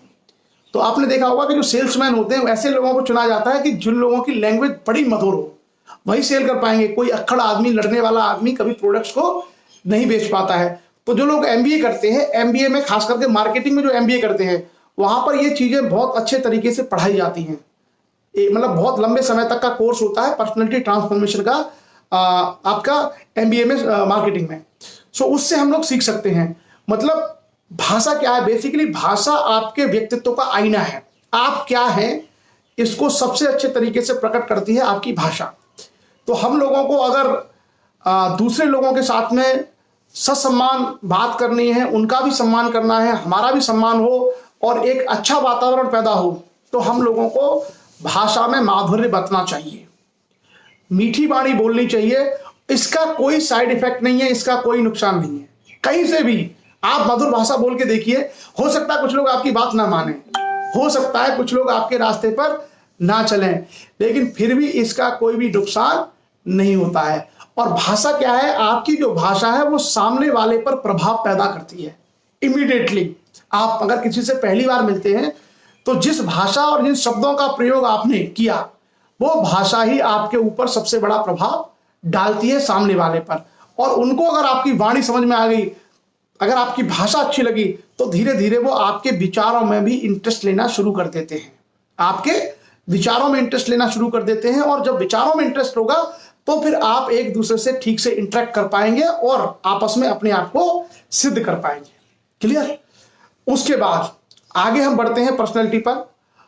भाषा और भाषा के बाद जो हमारा ईगो है वो, इन सब चीजों के बाद आगे जो हमारा व्यक्तित्व है, उस व्यक्तित्व में हम लोगों को जो बॉडी लैंग्वेज है, उस बॉडी लैंग्वेज का बड़ा ध्यान रखना होता है। जैसे हम कैसे उठते बैठते हैं, हम कैसे चलते हैं, हम किस तरीके से अपने हैंड्स मूवमेंट करते हैं, ये सारी की सारी चीजें हमारे बॉडी लैंग्वेज में आती हैं। आप जो है किसी मान लीजिए आप कहीं किसी नौकरी के लिए इंटरव्यू देने जाते हैं, तो इंटरव्यू देने के क्रम में इंटरव्यू लेने वाला बोर्ड है, प्राइवेट नौकरी में आप जाते हैं, मान लीजिए किसी कंपनी में इंजीनियर बनने के लिए, तो वहां जाकर के आप उनसे ऐसे ऐसे करके नहीं बात कर सकते कि भाई आपको देखिए, आप ये मेरी बात सुनिए, आपको ये मानना पड़ेगा, ये ऐसे नहीं। तो हमारी जो बॉडी है कि किस तरीके से हमारे हैंड्स का मूवमेंट होता है, किस टॉपिक पर हम लोग, हमारी बॉडी किस तरीके से रिफ्लेक्ट करती है। दूसरा, हम कैसे उठते और बैठते हैं, हमारा जो उठने बैठने का ढंग है ये भी हमारी पर्सनैलिटी। उस पर बैठे, चेयर पर बैठे हुए हैं और सामने टेबल रखी हुई है आपकी, और आपकी ऑफिस में बहुत सारे और भी कर्मचारी काम करते हैं। आप जो है सामने टेबल पे जूते रख के बैठे हुए हैं और कुर्सी पे ऐसे सिर आपने लगा रखा है, ऐसे आप लेटे हुए हैं। सो this is very negative body language. इसमें क्या होगा कि अगर कोई भी आपका अधीनस्थ कर्मचारी आ गया या कोई भी आपके ऑफिस में आता है, उसने अगर आपको इस बॉडी पोस्चर में देख लिया, उसी दिन से उसके मन में आपकी इज्जत खत्म हो जाएगी। कहेंगे कि यार इनको तो बैठने उठने का भी सबूर नहीं है, इनको कैसे बैठा जाता है ऑफिस में, इसका सबूर नहीं है। तो आपका जो सम्मान है वो सम्मान उसकी नजरों में समाप्त हो जाएगा, और साथ ही साथ आपकी जो ओहदा है, जिस पोजीशन पे, जिस पद पे आप बैठे हैं, उस पद की जो गरिमा और जो उसका प्रभाव है वो भी समाप्त हो जाएगा। तो हम सभी लोगों को, खास करके जो लोग एजुकेशन के माध्यम से अलग अलग फील्ड में अपने कैरियर बनाना चाहते हैं, उन सभी लोगों को बॉडी लैंग्वेज पर बहुत अच्छे तरीके से कार्य करना चाहिए। क्या बॉडी लैंग्वेज, कैसे बैठना है, पहला काम। दूसरा, हमारा हैंड्स मूवमेंट कैसा हो, किस तरीके से हम हाथों के माध्यम से चीजों को बताएं। उसके अलावा हमारा चलने का ढंग कैसा हो, हम किस तरीके से चलते हैं, मूवमेंट करते हैं। और अपने जो सुपीरियर लोग हैं, हमारे जो सुपीरियर लोग हैं, जैसे मान लीजिए हमसे बड़े हमारे बॉस हैं, हमारे ऑफिसर्स हैं सीनियर, या किसी भी डिपार्टमेंट में, तो उनसे जब हम बात करें तो किस तरीके से खड़े हों। और ये मैं आपको बता रहा हूं एक जो स्टैंडर्ड चीज है, गांव की जो व्यवहारिक चीजें, उसकी चर्चा हम लोग बाद में करेंगे। और उसके अलावा जो हमारा उनके सामने हम जो खड़े होते हैं, बोलते हैं, उसको हम किस तरीके से बोलें, किस तरीके से खड़े हों। साथ ही साथ जो हमारे अधीनस्थ मान लीजिए लोग हैं, जो हमसे नीचे जो है पदों पर कार्य करते हैं, उन लोगों के सामने हमारा बॉडी लैंग्वेज क्या हो, उनके सामने हम किस तरीके से बोलें, उसका भी हम लोगों को बड़ा ध्यान रखना होता है अपने पर्सनैलिटी में। अगर हम वहां पर ये ठीक से पोस्चर नहीं करते, ठीक से खड़े नहीं होते, ठीक से उनके सामने बात नहीं करते, तो एक आपके लिए भी और पूरे सिस्टम के लिए भी बड़ा खराब होता है, और आपकी पर्सनैलिटी के लिए बड़ा दिक्कत वाली बात होती है। तो हम सब लोग इन सारी चीजों को बड़े अच्छे तरीके से सीखें और समझें। और फॉर्मल होने में कोई समस्या नहीं है। मतलब किसी भी व्यक्ति को अगर फॉर्मल बनना पड़े, मान लीजिए मुझे कोई आवश्यकता है कि भाई मुझे इस कॉन्फ्रेंस में भाग लेना है, तो कॉन्फ्रेंस में अगर जाने के लिए अगर वहां पे एक स्टैंडर्ड प्रोटोकॉल है कि आपको इतने बजे आना है, और ये आपको वस्त्र पहनने हैं, ये आपका अटायर रहेगा, और ये आपको टॉपिक पे बोलना है केवल 2 मिनट, तो हम उन चीजों को अगर फॉलो करें, ये फॉर्मल चीजें हैं, अगर इस फॉर्मेलिटी को हम फॉलो करें तो हमारी पर्सनैलिटी बेहतर हो सकती है। आराम से इसको हम पर्सनैलिटी को बेहतर बना सकते हैं। उसके बाद आगे जो हमारा व्यक्तित्व है, उस व्यक्तित्व में एक और चीज आती है हमारी पर्सनैलिटी में, that is importance of time, समय की महत्ता। आमतौर पे आप बहुत अच्छे ज्ञानी हैं, बहुत अच्छा आपका लुक है, सब कुछ है आपके पास, लेकिन आप अगर समय के पाबंद नहीं है, अगर आप टाइम का आप रिस्पेक्ट नहीं करते हैं, पंक्चुअलिटी अगर आपके अंदर नहीं है, तो आपकी सारी पर्सनैलिटी के जो बाकी जितने गुण हैं, वो सारी बाकी गुण अपने आप बेकार हो जाते हैं। जैसे मान लीजिए आपसे कहा गया कि आज सुबह 11:30 बजे मीटिंग होनी है, और उस मीटिंग में आपको 11:25 पे पहुंचना है। आप 11:30 तक नहीं आए, 12 बजे तक नहीं आए, और 12:30 बजे आप पहुंचते हैं मीटिंग में। तो बाकी जो लोग 11:30 बजे मीटिंग में सब आ गए थे, उनकी नजरों में आप इनसिंसियर हो जाएंगे। क्या हो जाएंगे? इनसिंसियर, मतलब आप गंभीर नहीं हैं। और अगर आपके अंदर गंभीरता नहीं है, अगर आप समय का पालन नहीं करते हैं, तो आपकी जो पर्सनैलिटी है, आपका जो व्यक्तित्व है, उस व्यक्तित्व के कोई मायने नहीं रह जाते। बाकी जो आपके सारे गुण, सारा आपका ज्ञान, सारे आपका पहनावा, सारी आपकी व्यक्तित्व, सारी आपकी बोली भाषा, सब कुछ क्या हो जाएगी? नल एंड वाइट, एक अपने आप में अप्रासंगिक हो जाएगी, उसके कोई मूल्य नहीं रह जाएगा। तो किसी भी व्यक्ति को अपनी पर्सनैलिटी को अगर बेहतर करना है, तो उसे हमेशा समय का पालन करना चाहिए, टाइम को रेस्पेक्ट करना चाहिए, समय का पाबंद होना चाहिए। पॉलिटिशियन लोग होते हैं वो छूट ले लेते हैं, वो सभा होती है 12 बजे, पहुंचते हैं 3 बजे, वो उनकी अलग समस्या है। लेकिन बाकी जो जीवन है, चाहे आप पुलिस में काम करते हैं, चाहे आप ऑफिस में काम करते हैं, चाहे रेलवे में काम करते हैं, चाहे आर्मी में काम करते हैं, चाहे आप किसान हैं। मैं किसान के बारे में भी कहता हूं कि किसान को भी, दुकानदार को भी समय का पाबंद होना चाहिए। किसान जैसे मान लीजिए कि आपके खेत में आज ओट आई हुई है, बारिश हो गई थी और आपके खेत में आज ओट आई है, तो आपको आज ही जाकर के खेत में देख करके उसको जुताई करनी चाहिए। आप सोचो कर लेंगे और एक हफ्ते तक अगर आप नहीं जाते तो आपकी खेत की जो ओट है वो निकल जाएगी, खेत सूख जाएगा, फिर आप उसको जोत नहीं सकते। तो समय की पाबंदी हर किसी के लिए अनिवार्य है। और समय की पाबंदी केवल इसलिए नहीं होनी चाहिए कि हमें कोई टास्क दिया गया है इसलिए हमको ये टास्क इस समय पे करना है। ये बेसिकली हमारी आदत होनी चाहिए, ये हमारी जो हैबिट है, हमारी हैबिट का हिस्सा होना चाहिए कि हमको पंक्चुअल होना ही होना है। जैसे भूख लगती है तो भूख लगने पे हम खाना खाते हैं, बिल्कुल उसी तरीके से कोई भी कार्य करने के लिए हमारा अपना समय की प्रतिबद्धता होनी चाहिए। अगर मुझे ऑफिस 10 बजे पहुंचना है तो मुझे 10 बजे ऑफिस पहुंचनी चाहिए। अगर मुझे लगता है कि मुझे अपना ये काम सुबह 11 बजे करना है तो वो 11 बजे काम हम लोगों को शुरू कर देना चाहिए। मतलब उसमें कभी ढीला ढाली नहीं करनी चाहिए और उसको हम लोगों को ये हमेशा ध्यान रखें कि टाइम को हमेशा रेस्पेक्ट करें। देखिए इस होता क्या है कि जो समय है वो समय दुनिया की सबसे मूल्यवान चीज है। आप लोग कहेंगे कि भाई सोना मूल्यवान है, आप कोई कहेगा कि भाई संपत्ति मूल्यवान है, कोई कुछ कहेगा, लेकिन सबसे जो मूल्यवान चीज है इस दुनिया में वो है समय, टाइम। उससे ज्यादा मूल्यवान कुछ भी नहीं है, क्योंकि टाइम एक बार जाने के बाद दोबारा नहीं आता है। जैसे आज अगर 16 मई है या 17 मई है मान लीजिए आप, तो 17 मई में सुबह 7:30 बजे हमने सेशन स्टार्ट किया, तो 17 मई 2020 के सुबह के 7:30 बजे आपके जीवन में कभी नहीं आने वाले, आप पूरी लाइफ में कभी नहीं आएंगे। तो ये ऐसी मूल्यवान चीज है जो एक बार चली जाती है वो दोबारा नहीं आती। और जो व्यक्ति सही समय पर सही निर्णय लेता है, सही काम करता है और समय के अनुसार करता है, उसके काम भी प्रभावशाली होते हैं और उसके परिणाम भी प्रभावशाली होते हैं और उसका जो सम्मान है वो सम्मान भी सर्वाधिक होता है, क्योंकि वो उस समय का पालन करता है। तो हम सभी लोगों को नियत समय पर ये सारे काम करने चाहिए। आपने देखा होगा कि जैसे आर्मी इत्यादि में बहुत ज्यादा डिसिप्लिन होता है, सेना में बहुत ज्यादा डिसिप्लिन होता है, और खास करके जैसे सेना के जवानों को कहा जाता है कि आपको सुबह 3:30 बजे, मॉर्निंग में 3:30 बजे आपको उठ के परेड ग्राउंड में आना है। तो किसी जवान की हिम्मत नहीं है कि वो परेड ग्राउंड में ना आए। वो सुबह उठ करके 3:30 बजे सारे जवान, भले ही रात को 12 बजे तक ड्यूटी की हो, लेकिन सुबह 3:30 बजे वो परेड ग्राउंड में होते हैं। इसी कारण से आपने देखा है कि जो सेना के जवान होते हैं उनकी फिजिकल फिटनेस कितनी अच्छी होती है और कितना जबरदस्त डिसिप्लिन होता है कि उनके अगर कमांडर ने कहा कि हमें इस एरिया से आक्रमण करना है तो जवान जो है ये नहीं कहेगा कि क्यों सर, उसका आंसर होगा यस सर। ये जो चीजें होती हैं ये इससे ही आपका डिसिप्लिन डेवलप होता है। किससे? पंक्चुअलिटी से। जो समय की इज्जत करते हैं वो अनुशासन को कायम रखते हैं, वो पूरे के पूरे वातावरण में अनुशासन कायम रखते हैं। और जैसा मैंने कहा कि समय सबसे मूल्यवान चीज है और समय हमारा महत्वपूर्ण नहीं है, समय सामने वाले का भी महत्वपूर्ण होता है।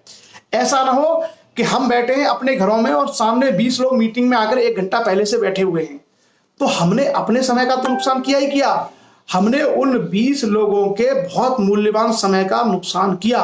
और जैसा मैंने कहा कि इस दुनिया में समय से ज्यादा कीमती कुछ भी नहीं है, तो हमको कोई भी अधिकार नहीं है कि हम सामने वाले का समय नष्ट करें, किसी सामने वाले के समय का नुकसान करें। तो हमेशा हम इस बात का ध्यान रखें कि कहीं भी अगर हमें पहुंचना हो तो बिल्कुल हम लोगों को अपनी टाइम का पालन करना है, ताकि दूसरे के समय की भी इज्जत की जा सके। अगर हम दूसरे की समय की इज्जत करते हैं तो इसका मतलब है कि हम सामने वाले की इज्जत करते हैं। क्लियर? आगे बढ़ते हैं। आगे हमारी पर्सनैलिटी में आता है म्यूचुअल रेस्पेक्ट, एक दूसरे का सम्मान करना। कई बार लोगों को लगता है कि मैं सीनियर हूं, मैं जूनियर को रिस्पेक्ट क्यों दूं? ऐसा नहीं होता है। इस दुनिया में सभी लोग प्राणी हैं, सभी लोग मनुष्य के रूप में हैं। आप एक पद पर बैठे हैं, कृत्रिम पद है, कोई छोटे पद पर बैठा है वो भी एक कृत्रिम पद है, लेकिन आपकी जो मूल पहचान है वो क्या है? प्राणी की है, मनुष्य की है। तो हमेशा अगर हमें अपनी पर्सनैलिटी को बेहतर करना है तो हम लोगों को म्यूचुअल रिस्पेक्ट देना आना चाहिए। जैसे मान लीजिए मैं जिले का अधिकारी हूं, तो मैं जिला अधिकारी होने के नाते कभी लेखपाल को ऐसे नहीं बोल सकता कि चल लेखपाल इधर आ और तुझे मैंने ये फाइल के लिए कहा था, कहाँ है फाइल, इस तरीके से नहीं। हमें उसको भी सम्मान देना होता है, क्योंकि व्यक्ति की जो गरिमा है, डिग्निटी ऑफ ह्यूमन, ये सबसे महत्वपूर्ण होती है। आप जीवन में किसी भी पद पर जाते हैं, किसी बड़े पद पर, किसी छोटे पद पर, कृषि के कार्य में, बिजनेस के कार्य में, जहां भी लोगों से आपका इंटरेक्शन होता है, हमेशा हम लोगों को म्यूचुअल रिस्पेक्ट देना चाहिए। आपकी उम्र ज्यादा है तो भी आप छोटों को सम्मान दीजिए। अगर आपके पास ज्ञान ज्यादा है तो भी आप कम ज्ञान वालों को सम्मान दीजिए। अगर आप किसी बड़े ओहदे और किसी बड़े पद पर हैं तो भी आपको अपने से छोटे पदों पर रहने वाले व्यक्तियों के प्रति सम्मान और स्नेह का भाव प्रदर्शित करना चाहिए। यह किसी भी व्यक्ति की मजबूत पर्सनैलिटी का हिस्सा है। किसी भी व्यक्ति का अगर पर्सनैलिटी को हमें जज करना है तो हम इसी बात से जान सकते हैं कि वो अपने से कमजोर, अपने से निम्न पदों पर बैठे लोगों के प्रति व्यवहार कैसा करता है। अगर उनके प्रति उसका व्यवहार सम्मानजनक नहीं है, उसमें अगर स्नेह नहीं है, उसमें अगर अपनापन नहीं है, तो आपकी पर्सनैलिटी का कोई मूल्य नहीं है। तो सबसे पहले क्या करना है कि हमें हमेशा म्यूचुअल रिस्पेक्ट का मतलब होता है पारस्परिक सम्मान, एक दूसरे को सम्मान देना है। किसी भी हम उसमें काम कर रहे हो, मान लीजिए हम खेती में अगर किसान भी है तो भी हमें, अब गांव में तो बड़ी अच्छी परंपरा थी। अगर ग्रामीण कल्चर की आप बात देखेंगे तो गांव की संस्कृति में तो ये था, आज भी है, कि कोई भी अगर निकलता है आपके घर के सामने से, आपके गली मोहल्ले से कोई व्यक्ति निकलता है, तो आपने देखा होगा कि छोटे जो लोग होते हैं उम्र में, अपने से बड़े लोगों को नमस्कार, राम राम या इस तरह के शब्द बोलते हैं। आज भी किसी भी गांव में आप चले जाइए तो वहां पर क्या है, सम्मान है। लेकिन बदले में जिसकी उम्र ज्यादा है वो भी कहता है कि हाँ हाँ भैया नमस्कार, हाँ राम राम, राम राम बेटा कैसे हो, ये बोलता है ना। यही बेसिकली क्या है, ये पारस्परिक सम्मान है। और ये जो पारस्परिक सम्मान है, this is part of our culture. अगर इसको हम एथिक्स और पर्सनैलिटी के वेज में लें तो वहां पर क्या है, इसको हम फॉर्मलाइज कर देते हैं। और फॉर्मलाइज का मतलब क्या होता है कि वो आपकी ग्रामीण जो संस्कृति है उसकी तरीके से इतना तो ताना बाना में जुड़ा हुआ नहीं है, लेकिन फिर भी वहां एक समाज का निर्माण हो जाता है जिसमें आप एक दूसरे के साथ काम करते हैं। तो ऐसे में हम लोगों को पारस्परिक सम्मान करना चाहिए। और खास करके जो लोग बड़े पदों पर हैं, ये मेरा अपना एक सुझाव है इनफॉर्मल, जो लोग बड़े पदों पर हैं या बड़ी उम्र के हैं, जिनकी उम्र ज्यादा है, या जो बड़े पदों पर हैं, या जिनके पास ज्यादा डिग्रियां हैं, ज्यादा ज्ञान है, इन तीन तरह के लोगों को अपने से कम ज्ञान के, कम उम्र के और छोटे पदों के लोगों का सम्मान जरूर करना चाहिए। यही टीम स्पिरिट होती है, टीम बिल्ड करता है। अगर मान लीजिए हम अफसर होकर के अगर किसी शिक्षक से या किसी लेखपाल से अगर बहुत सम्मान से बात नहीं कर पाएंगे तो उसे कभी हमसे जुड़ाव नहीं होगा, वो कभी हमारी बातों को उतनी गंभीरता से नहीं लेगा, कभी वो हमारा हृदय से सम्मान नहीं करेगा। अगर हम उससे अच्छे तरीके से प्रेम से बात करते हैं तो वो अपना अटैचमेंट और जुड़ाव हमसे महसूस करेगा। तो हम सभी लोग इस बात का ध्यान रखें, और खास करके अपनी पर्सनैलिटी के लिए, कि अपनी पर्सनैलिटी के लिए हम सब लोग, जो भी लोग हमारे संपर्क में आते हैं, चाहे वो किसी भी जगह पर हैं, किसी भी क्षेत्र के हैं, किसी भी पद पे कार्य करते हैं, उनका सम्मान करें। और खास करके आमतौर पर लोग ये कहते हैं कि बड़ों का सम्मान करिए, ये ट्रेडिशनल विचारधारा है कि बड़ों का सम्मान करिए। मेरा इसमें यह कहना है कि बड़े लोग जो उम्र में बड़े हैं, अगर वो अपने से छोटों को स्नेह रखते हैं और अपने से छोटे लोगों के साथ प्रेम से बात करते हैं, तो मुझे नहीं लगता कि दुनिया की मानव सभ्यता में कभी आपको ऐसा उदाहरण मिलेगा कि छोटे लोग बड़ों का अपमान करें। ऐसा कभी नहीं होगा। समस्या केवल वहां शुरू होती है जब हम मान लीजिए किसी बड़े पद पर पहुंच गए तो हमने अपने सबॉर्डिनेट्स को डिक्टेट करना शुरू कर दिया, उनको आदेश देना शुरू कर दिया, ये करो, ये मत करो, ये। तो ये जो आदेश देने वाली जो शैली होती है, ये समस्या खड़ी करती है। अगर आप उम्र में बड़े हैं तो आपको ये अधिकार नहीं बनता है कि आप उम्र में बड़े होने के नाते दूसरे को अपमानित करें। अगर आपने कहा कि भाई मैं उम्र में बड़ा हूं, मेरा तो सभी लोग सम्मान करेंगे करेंगे, मैं किसी को गाली भी दे दूं, मैं किसी को कुछ भी बोल दूं, मेरा तो सम्मान करेंगे। तो अगर आप उम्र में बड़े हैं तो आपने अगर अपमान करने वाली भाषा का प्रयोग लोगों के शुरू किया तो आप ये मान के चलिए कि जो आप देंगे वो लौट के भी आ जाता है। और इसी कारण समस्याएं होती हैं। कई बार जो है कुछ लोगों को जो उम्र में बड़े होने के कारण भी समस्याओं का सामना करना पड़ता है, वो इसी वजह से। क्योंकि हमेशा याद रखिए, सम्मान पारस्परिक चीज है।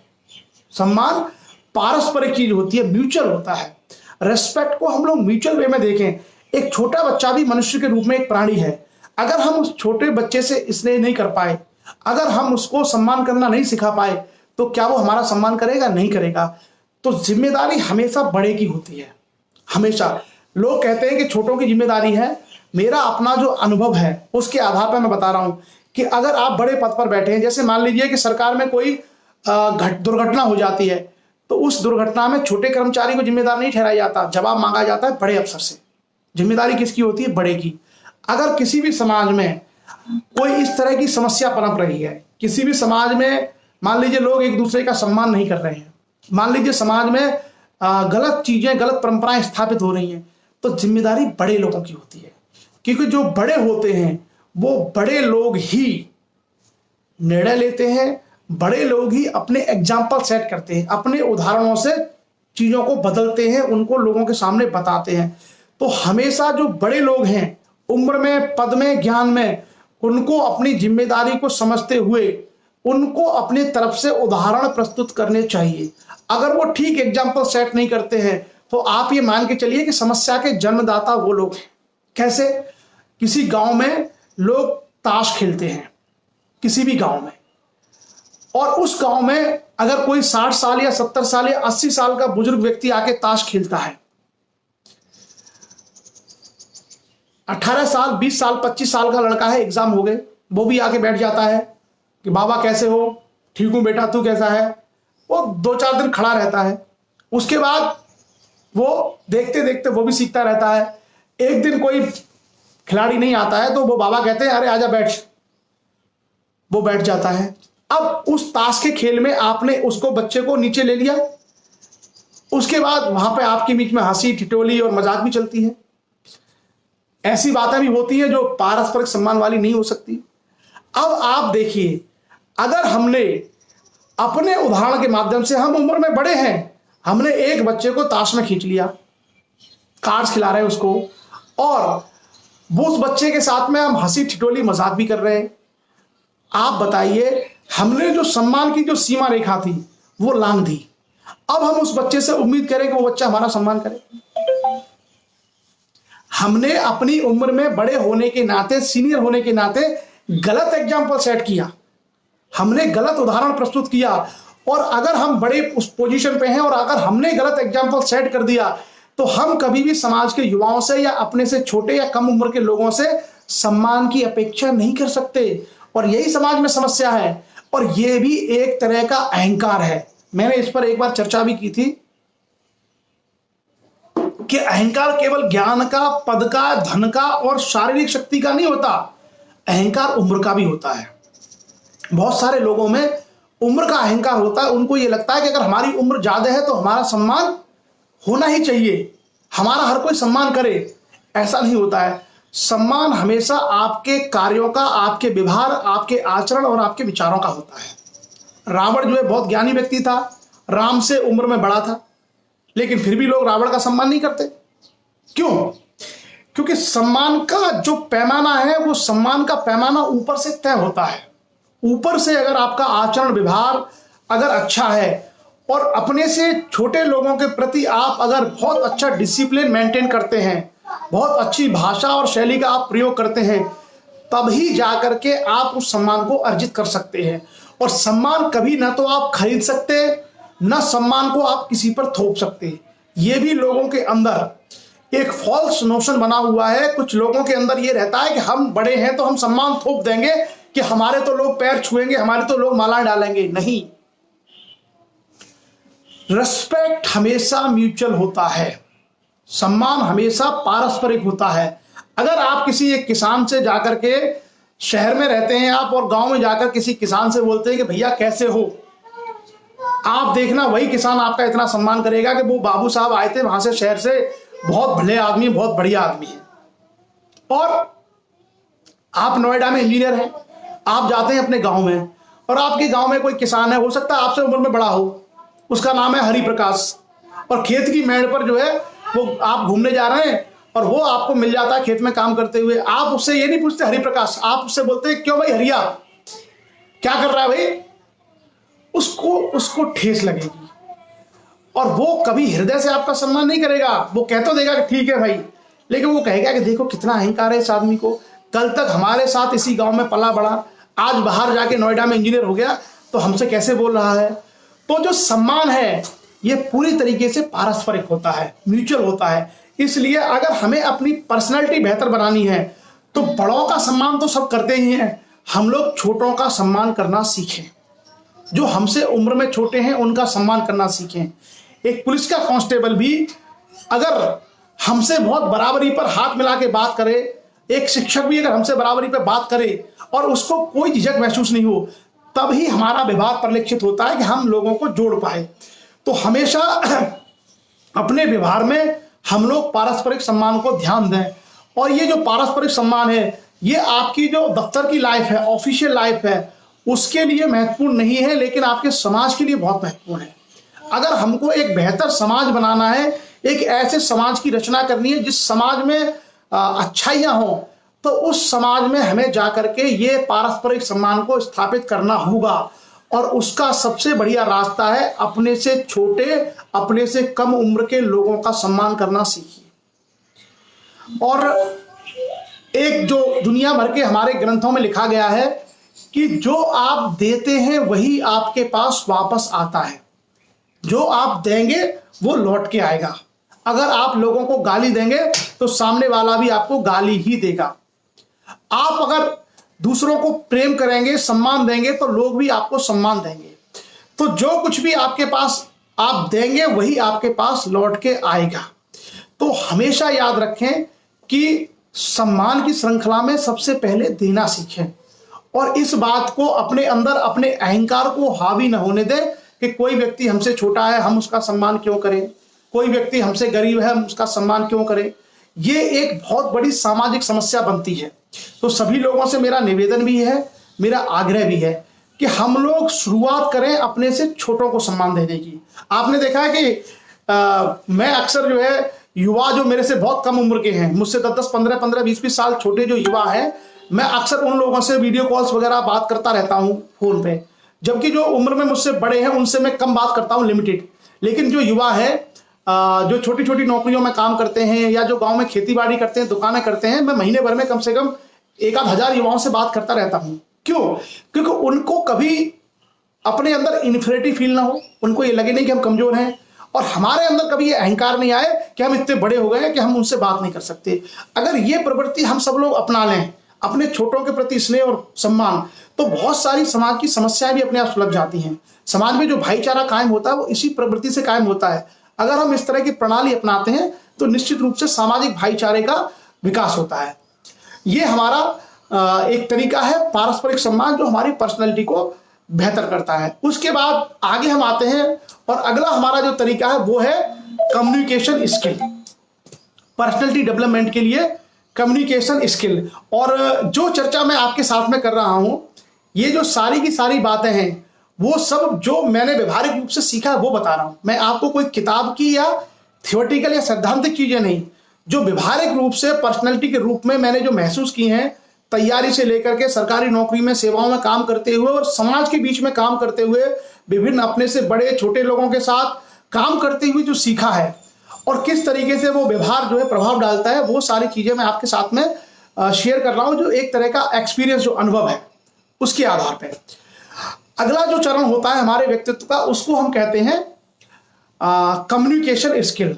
तो कम्युनिकेशन स्किल में हमने एक बात तो करी थी पहले कि लैंग्वेज, भाषा की। अब भाषा में हमने एक पहलू पर बात की थी कि भाषा हमारी मधुर होनी चाहिए, मीठी वाणी होनी चाहिए। लेकिन उसके अलावा हमारे कम्युनिकेशन स्किल में कई सारी चीजें और आती हैं।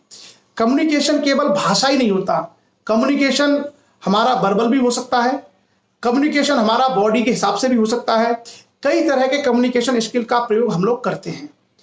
तो किन किन चीजों का ध्यान रखना है? विनम्रता एक शब्द होता है हिंदी में, पोलाइटनेस। अगर हम लोगों के व्यक्तित्व में पोलाइटनेस, विनम्रता अगर आ जाए तो उसी के अनुसार हमारा कम्युनिकेशन स्किल ऑटोमेटिक डेवलप हो जाएगा। जैसे अगर हम किसी व्यक्ति से बात करते हैं तो भाषा के स्तर पर हमारी भाषा में मधुरता तो होनी ही चाहिए, लेकिन भाषा में सटीकता होनी चाहिए, स्पष्टता। जैसे खास करके सरकारी दफ्तरों में अगर किसी वरिष्ठ अधिकारी ने हमसे कोई सवाल किया या कोई रिपोर्ट मांगी है तो हम उसको गोल गोल नहीं घुमा सकते जलेबी की तरह। हमको टू द पॉइंट इफेक्टिव तरीके से अपनी बात कहनी होती है, बिल्कुल जो पूछा गया वही। तो आपकी भाषा का यानी जो आपका कम्युनिकेशन स्किल है उसका एक सबसे प्रभावशाली तरीका है कि हम सटीक बात कहें, टू द पॉइंट। क्लियर? सटीक बातें, टू द पॉइंट। उसके अलावा अगला विषय है, अगला पॉइंट है मानक भाषा। हम लोग हमेशा कम्युनिकेशन स्किल में स्टैंडर्ड लैंग्वेज का प्रयोग करते हैं, मानक भाषा का। जो हमारी आपस में जो घर में भाषा चलती है उस भाषा से हमारा काम नहीं चलेगा। हम लोगों को सार्वजनिक जीवन में, पब्लिक लाइफ में या सरकारी दफ्तरों में एक मानक भाषा का प्रयोग करना होता है। तो वहां हमेशा जो शब्द है उन शब्दों का हम लोग ध्यान रखें, ऐसे शब्द हों जो मानक रूप से स्वीकृत हों। क्लियर? और कभी भी हम इस तरह के जो चीजें हैं जो असहजता पैदा कर सकती हैं किसी मीटिंग में कहीं भी, उस तरह के शब्दों का हम लोग प्रयोग ना करें। अगर हम इन चीजों का ध्यान रखते हैं कि हमारी वाणी बड़ी मधुर हो, उसमें स्पष्टता हो, सटीकता हो, हमारी भाषा में मानक शब्दों का प्रयोग किया गया हो, तो हम बेहतर तरीके से अपना जो कम्युनिकेशन स्किल है इसको कर सकते हैं।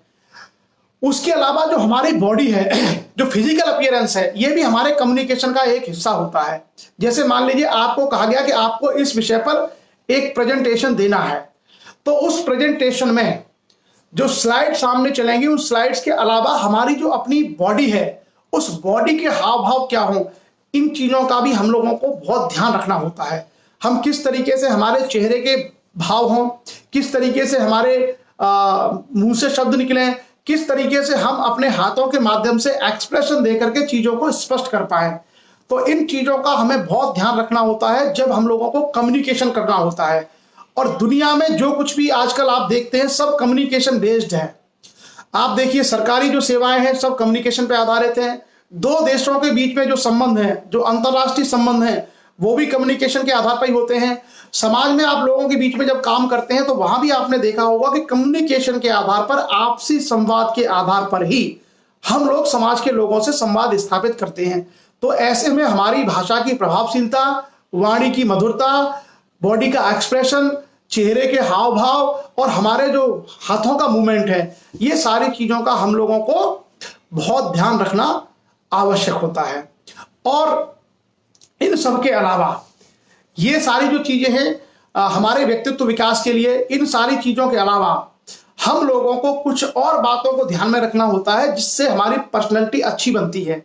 जैसे ये इनर कॉन्साइस की बात कर रहा हूं मैं, जो अब बात करने वाला हूं वो आंतरिक चिंतन की बात है।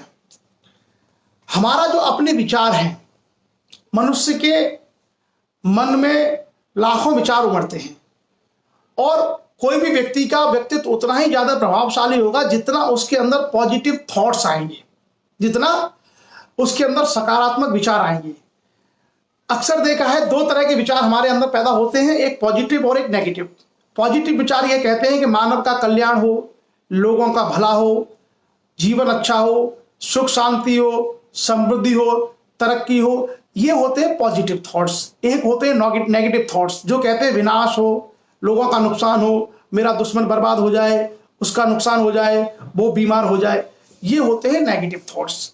तो मनुष्य के जो महान मनुष्य होते हैं उनके अंदर पॉजिटिव थॉट्स आते हैं, उनके अंदर सकारात्मक विचार आते हैं। और जो साधारण या जो इस तरह के लोग होते हैं उनमें नेगेटिव थॉट्स आते हैं।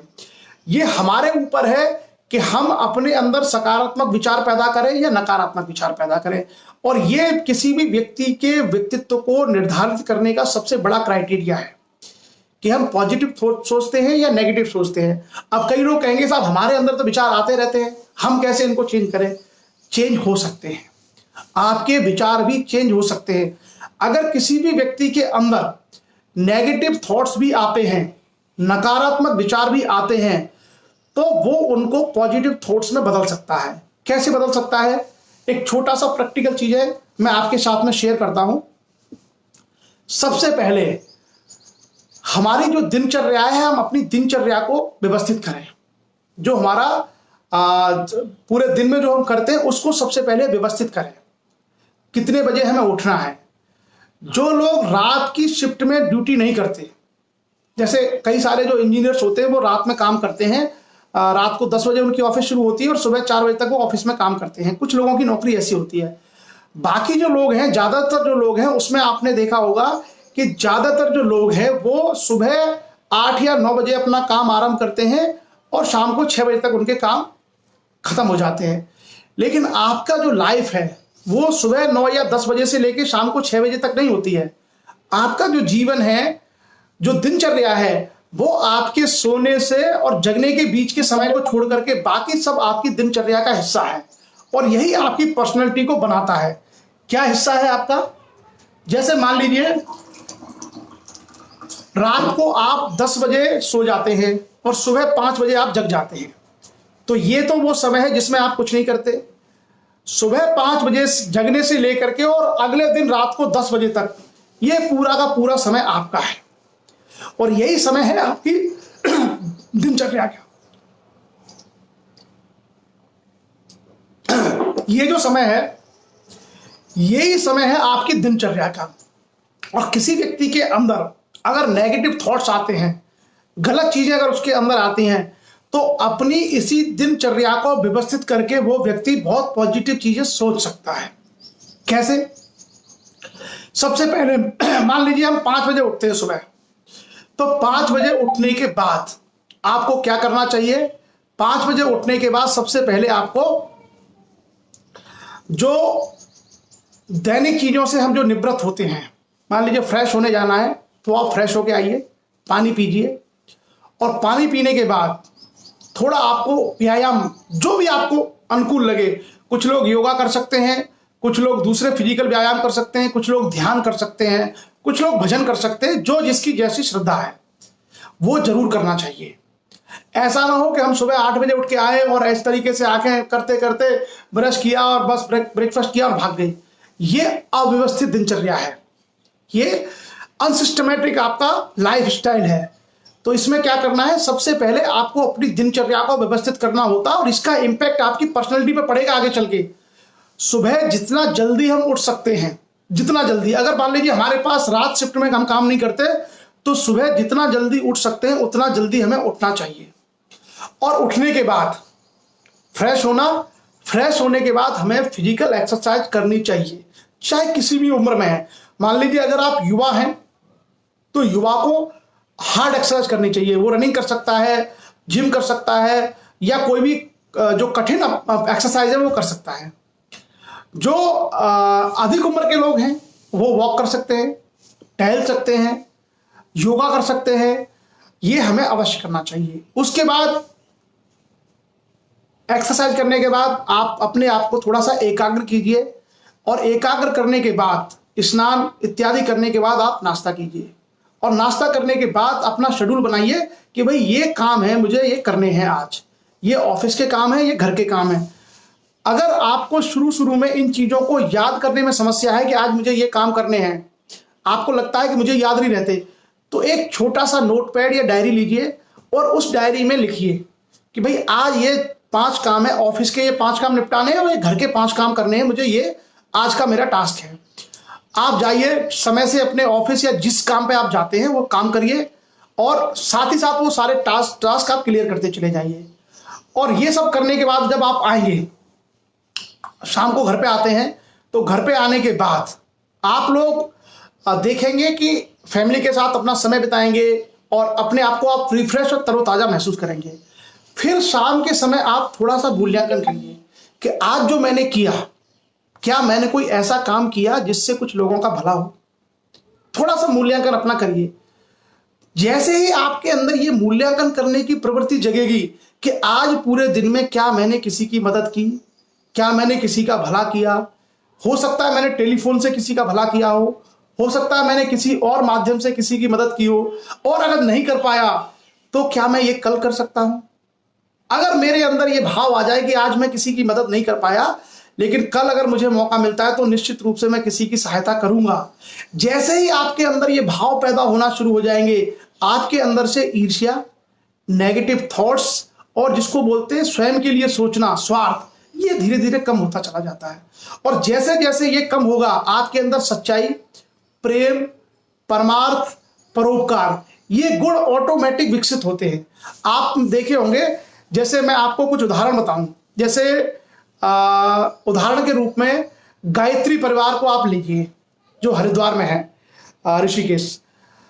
तो गायत्री परिवार के जो चलाने वाले लोग थे, पंडित श्रीराम शर्मा, वो हमारे यहाँ के रहने वाले थे। हमारे गांव के पास में ही थोड़ी दूर पर उनका गांव था। उन्होंने मैं आध्यात्मिक बात बता रहा हूं आपको, उन्होंने अपने अध्यात्म के माध्यम से सब कुछ त्यागा और पूरा का पूरा जो समर्पण है वो मानवता के कल्याण के लिए उन्होंने लगाया। वो और उनकी जो पत्नी थी, उन दोनों ने मानवता के कल्याण के लिए संपत्तियां दान करके चले गए और वो लोगों के लिए चीजें उन्होंने स्थापित की।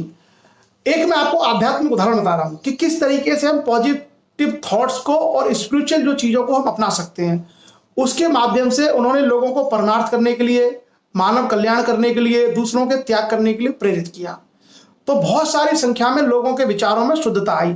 ऐसे आपको अनेक उदाहरण मिल जाएंगे। स्वामी ब्रह्मानंद जी, उनके उदाहरण से आप समझ सकते हैं कि उन्होंने त्याग के माध्यम से एग्जाम्पल सेट किया कि आप अगर अपना धन संपत्ति, संपदा इत्यादि को अगर समाज हित में त्याग करते हैं तो यह सबसे बेहतर आपका कार्य है।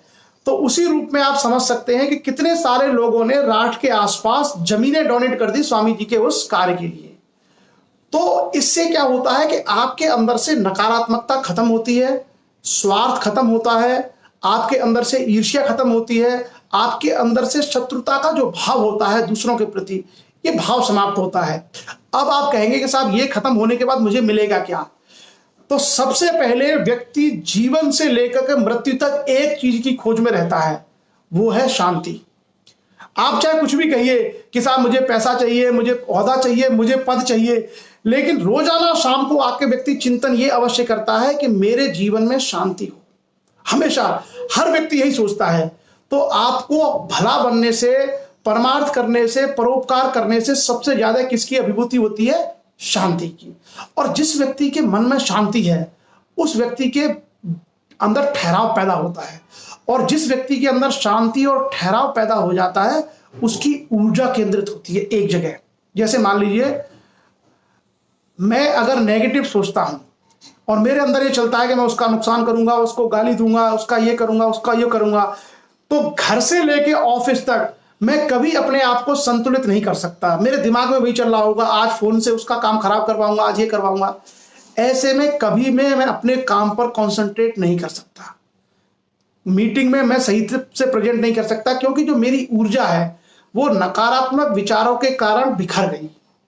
और जब मेरी ऊर्जा एक जगह पर केंद्रित नहीं होगी तो मैं कभी भी अच्छे परिणाम हासिल नहीं कर सकता। विद्यार्थी के लिए बहुत जरूरी है, जैसे आप आईएएस, नीट या मेडिकल या आप आईआईटी जैसे बड़ी परीक्षाओं की तैयारी करते हैं, तो आपको नेशनल लेवल के कंपटीशन में बैठना होता है। और यदि आप ऑल इंडिया कंपटीशन में बैठ रहे हैं तो लाखों बच्चे उसमें बैठेंगे। आपको यदि उसमें सफल होना है तो आपकी ऊर्जा केंद्रित हो एक ही विषय पर। जैसे मान लीजिए, जब मैं मैथ पढ़ रहा हूं तो सिर्फ मैं मैथ ही पढ़ूं, ताकि मेरा पूरा ध्यान मैथ पर हो। तो ये जो पॉजिटिव चीजें हैं, इनका सबसे ज्यादा इंपैक्ट पड़ता है हमारी ऊर्जा को एकत्रित करने में। सारी एनर्जी को हमने अगर केंद्रित कर लिया तो हम किसी भी बड़े से बड़े सब्जेक्ट को, किसी भी कठिन से कठिन कार्य को कर पाते हैं। और अगर हमारी ऊर्जा नेगेटिव थॉट से बिखर गई तो हम किसी छोटे से कार्य को भी नहीं कर पाते। किसी भी छोटे से छोटे कार्य को हम लोग नहीं कर पाते। जैसे शंकराचार्य, जिनको जगत गुरु या आदि गुरु शंकराचार्य कहा जाता है, जब वो 8 साल की उम्र के थे तो 8 साल की उम्र में उनको चारों वेद याद हो गए थे। आप सोचिए कैसे हो सकता है ये सारी चीजें कैसे हो सकती है। और शंकराचार्य की 32 साल की उम्र में डेथ हो गई थी, उनको सब कुछ याद था। कैसे संभव है ये इसलिए संभव है कि कोई भी व्यक्ति अगर अपनी सारी ऊर्जा को केंद्रित कर ले तो वो उस केंद्रित ऊर्जा से किसी भी विषय को बहुत आसानी से समझ सकता है। और अगर उसकी ऊर्जा बिखर गई, ऊर्जा हमेशा नेगेटिव चीजों से बिखरती है, पॉजिटिव चीजों से ऊर्जा एकत्रित होती है। क्योंकि अगर मैं ये सोचता हूं कि लोगों का भला हो, मानव का कल्याण हो, तो मेरे अंदर कभी बुरे मनोभाव नहीं आएंगे। तो मैं जो कर रहा हूं, जो पढ़ रहा हूं, उस पर मेरा पूरा ध्यान लगेगा। और जब मेरे अंदर नेगेटिव चीजें आ गई तो वो हार्मोन्स रिलीज करती हैं, और वो हार्मोन्स हमारे माइंड की जो क्षमता है उसको डिस्टर्ब कर देते हैं। और एकत्रित ऊर्जा बड़े परिणाम लाती है, बिखरी हुई ऊर्जा कोई परिणाम नहीं लाती है। जैसे मान लीजिए एक पत्थर है, बड़ा सा पत्थर है, उस पत्थर को हमें धक्का देकर के दूसरी जगह पहुंचाना है। 10 आदमी उस पत्थर को धकेलने के लिए बुलाए जाते हैं। वो 10 लोग एक ही डायरेक्शन से उसमें धक्का मारते हैं, उस पत्थर को धकेल के दूसरी जगह ले जाते हैं। ये होता है ऊर्जा को एक जगह केंद्रित करना। एक ऐसा भी हो सकता है कि वो 10 लोग उस पत्थर पे चारों तरफ से खड़े हो गए, 2 इधर से धक्का लगा रहे हैं, 2 उधर से धक्का लगा रहे हैं, 2 उधर से धक्का लगा रहे हैं, 2 उधर से लगा रहे हैं। तो क्या है, वहां पर नेगेटिव एनर्जी क्रिएट हो गई जो एक दूसरे के अगेंस्ट काम कर रही है। ऐसी नकारात्मक ऊर्जा से वो पत्थर कहीं भी नहीं जाएगा, वो पत्थर वही के वही स्थिर रहेगा, उसको वहां से नहीं हटाया जा सकता। तो इसी तरीके से जो नकारात्मक विचार है वो आपकी जो आगे बढ़ने की जो गति है उसको रोक देते हैं, आपकी प्रोग्रेस को वही के वही सीमित कर देते हैं। आप कहीं भी आगे उससे नहीं बढ़ सकते। केवल पॉजिटिव थॉट्स ही आपके अंदर आपकी जो ऊर्जा है, और खास करके जो आपकी आध्यात्मिक ऊर्जा है, उसको सेंट्रलाइज कर देते हैं, उसको केंद्रित कर देते हैं। और जो व्यक्ति अपनी ऊर्जा को केंद्रित कर लेता है वो किसी भी बड़े से बड़े लक्ष्य को प्राप्त कर सकता है। तो अगर हम अपनी जीवन शैली में, अपनी दिनचर्या में अगर बदलाव लाएं तो हम बहुत अधिक हद तक पॉजिटिव ऊर्जा को केंद्रित कर सकते हैं। बस थोड़ा सा अपना खान पान, पूजा पाठ, अपना जो एक्सरसाइज है, इन सब चीजों का अगर हम लोग ध्यान रखें तो ये अभ्यास के द्वारा बहुत हद तक संभव है। बहुत हद तक हम इन सब चीजों को कर सकते हैं। और बाकी पर्सनैलिटी में आगे की अगर चीजों की हम बात करें अंतिम चीज के रूप में, तो हमारा व्यवहार मानवीय होना चाहिए। हमारा व्यवहार कैसा हो? मानवीय हो।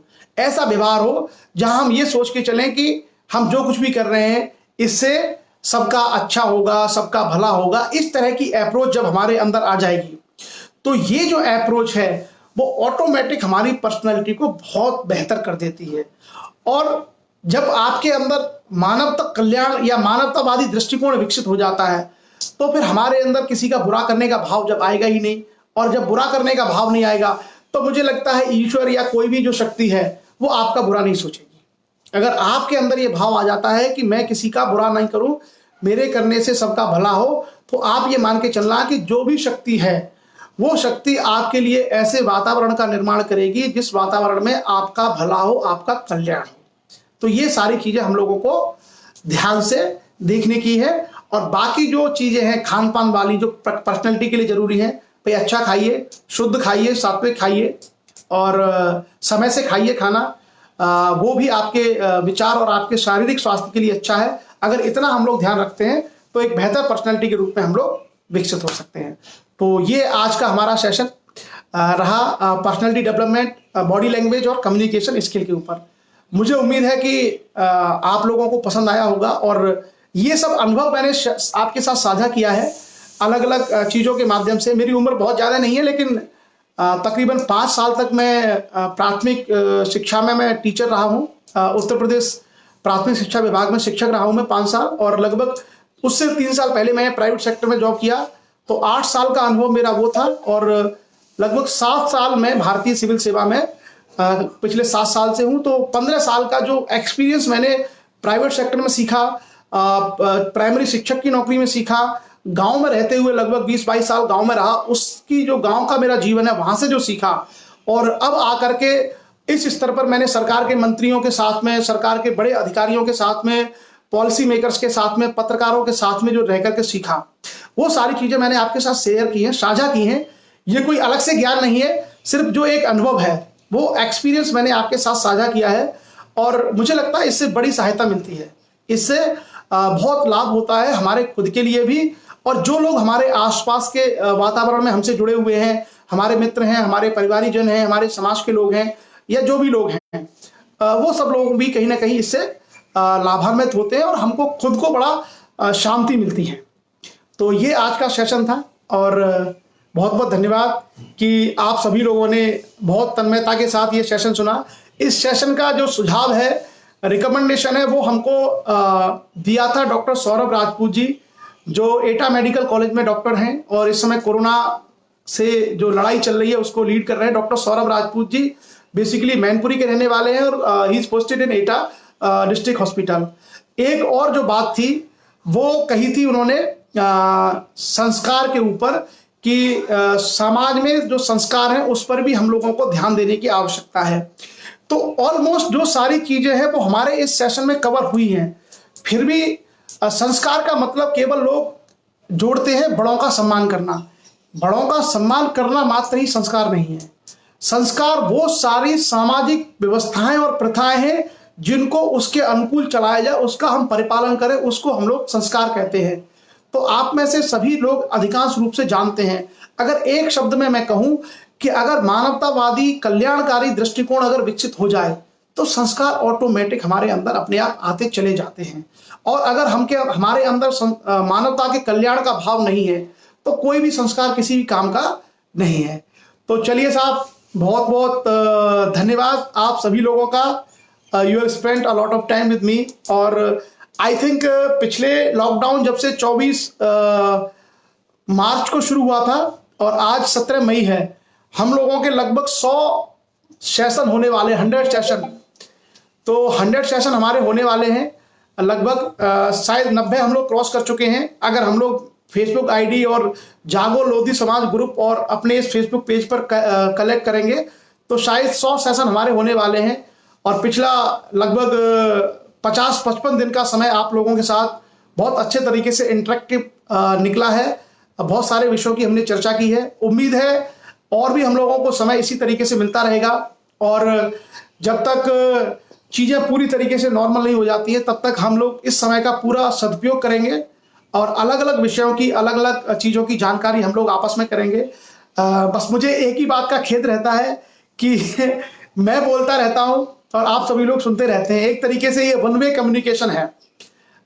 कभी मैं चाहूँगा कि आप इतने सारे जो 200-250 लोग हैं जो लगातार 1.5-2 घंटे मुझे देते हैं, कभी समय मिले किसी कार्यक्रम में तो मैं चाहूँगा कि आप सब लोगों के विचार भी सुनने को मिले, आप लोग बोलें और हम लोग सुने।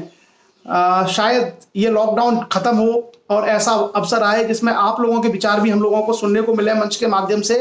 तब हम लोग एक दूसरे को बेहतर तरीके से जान पाएंगे, समझ पाएंगे। तो ये आज के सेशन में हमारा पर्सनालिटी डेवलपमेंट। और आज एक कविता हम लोग पढ़ेंगे। केवल कविताएं बहुत सारी हमारे पास आई हैं लेकिन आज एक कविता, सिर्फ आज एक कविता पढ़ेंगे। कल हम लोग 2 कविताएं पढ़ेंगे। और मेरा आप सभी लोगों से निवेदन है कि आप लोग कविताएं जो है भेजिएगा टाइप करके, अपने पेज पर फोटो खींच के नहीं, टाइप करके आप कविता भेजिएगा तो वो पढ़ने में ज़्यादा आसान होगी। 2 कविताएं हम लोग, चलिए 2 कविताएं ले लेते हैं। एक हेमलता लोधी जी है, भिंड से, उनकी कविता है। और एक कविता है पाखंड और समाज सुधार के ऊपर, बहुत ही अच्छी कविता भेजी है हरिमोहन राजपूत जी ने। सो मैं आपको एक कविता पहले पढ़ता हूं। हेमलता लोधी जी, भिंड से, दिल से दूर, मजदूरों के ऊपर है।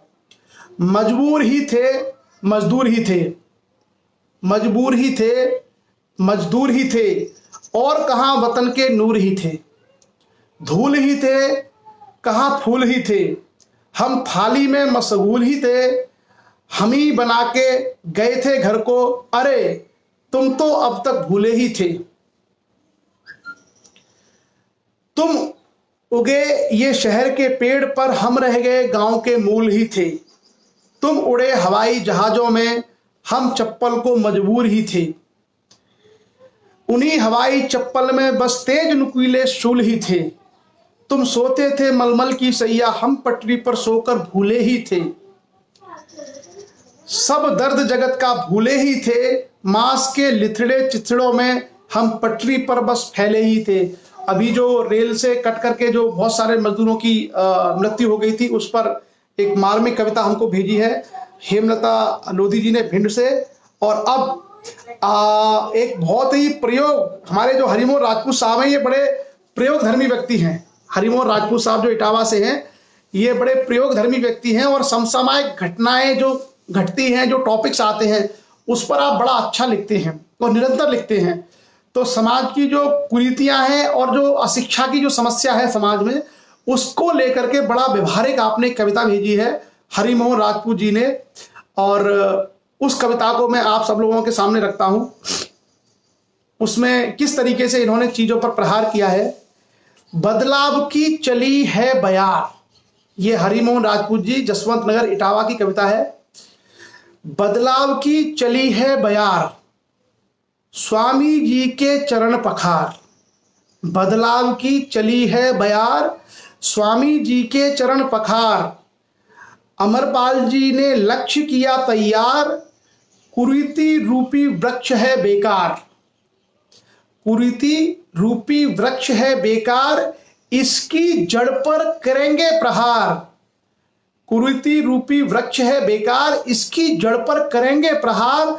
समाज का करेंगे उद्धार, आहुतियां शुरू करो। समाज का करेंगे उद्धार, आहुतियां शुरू करो। पहली आहुति, हम यज्ञ करने जा रहे हैं जिसमें समाज में जो अशिक्षा और कुरीतियां हैं, इनको हम लोग खत्म करने वाले हैं। क्या है? पहली आहुति अशिक्षा की डाली, सबने पढ़ने की आदत बना ली। पहली आहुति अशिक्षा की डाली, सबने पढ़ने की आदत बना ली। सब कैरियर का करे इंतजार, सब कैरियर का करे इंतजार, अब कोई रहे ना बेकार। लक्ष्य बना पतवार, इसके युवा है खेवनहार। लक्ष्य बना पतवार, इसके युवा है खेवनहार। स्वामी जी के चरण पखार, आहुतियां पढ़ने लगी। स्वामी जी के चरण पखार, आहुतियां पढ़ने लगी। दूसरी आहुति पाखंड की डाली, अशिक्षा को जला दिया, अब पाखंड को जलाएंगे। दूसरी आहुति पाखंड की डाली, सारी रूढ़ियां खंडन कर डाली। दूसरी आहुति पाखंड की डाली, सारी रूढ़ियां खंडन कर डाली। मिटा दिया अंधविश्वास, लक्ष्य ने बंधाई अब आस। मिटा दिया अंधविश्वास, लक्ष्य ने बंधाई अब आस। बदलाव की चली है बयार, कुरीतियों पर करना है प्रहार। बदलाव की चली है बयार, कुरीतियों पर करना है प्रहार। स्वामी जी के चरण पखार, आहुतियां पढ़ने लगी। स्वामी जी के चरण पखार, आहुतियां पढ़ने लगी। अगली आहुति है तीसरी आहुति मृत्यु भोज की डाली। मृत्यु भोज को भी जला दो। तीसरी आहुति मृत्यु भोज की भी डाली, ये कुप्रथा है सोचने वाली। तीसरी आहुति मृत्यु भोज की डाली, ये कुप्रथा है सोचने वाली। मृत्यु भोज नहीं है व्यवहार, मृत्यु भोज नहीं है व्यवहार, धीरे धीरे होगा सुधार। कुप्रथा को मिटाना है, स्वामी जी के चरण पखार। कुप्रथा को मिटाना है, स्वामी जी के चरण पखार। आहुतियां पढ़ने लगी, आहुतियां पढ़ने लगी। तीन आहुतियां हमारी हरिमोहन राजपूत साहब ने डाल दी हैं। अशिक्षा को जला के सुहा कर दो, सबको शिक्षित कर दो। सामाजिक कुरीतियां को जला के सुहा कर दो, सबको बेहतर मानव बना दो। और मृत्यु भोज को समाप्त करके एक अच्छे समाज की रचना करो। तो बहुत बहुत धन्यवाद हरिमोहन राजपूत साहब। और ये कविता मैं शेयर करूंगा आज, ताकि सभी लोगों तक पहुंच पाए। ये कविता फेसबुक के माध्यम से इस पेज पर भी मैं डाल दूंगा। इस पेज पर भी आप इस कविता को पढ़ सकते हैं। उसके अलावा मेरी फेसबुक आईडी पे पढ़ सकते हैं।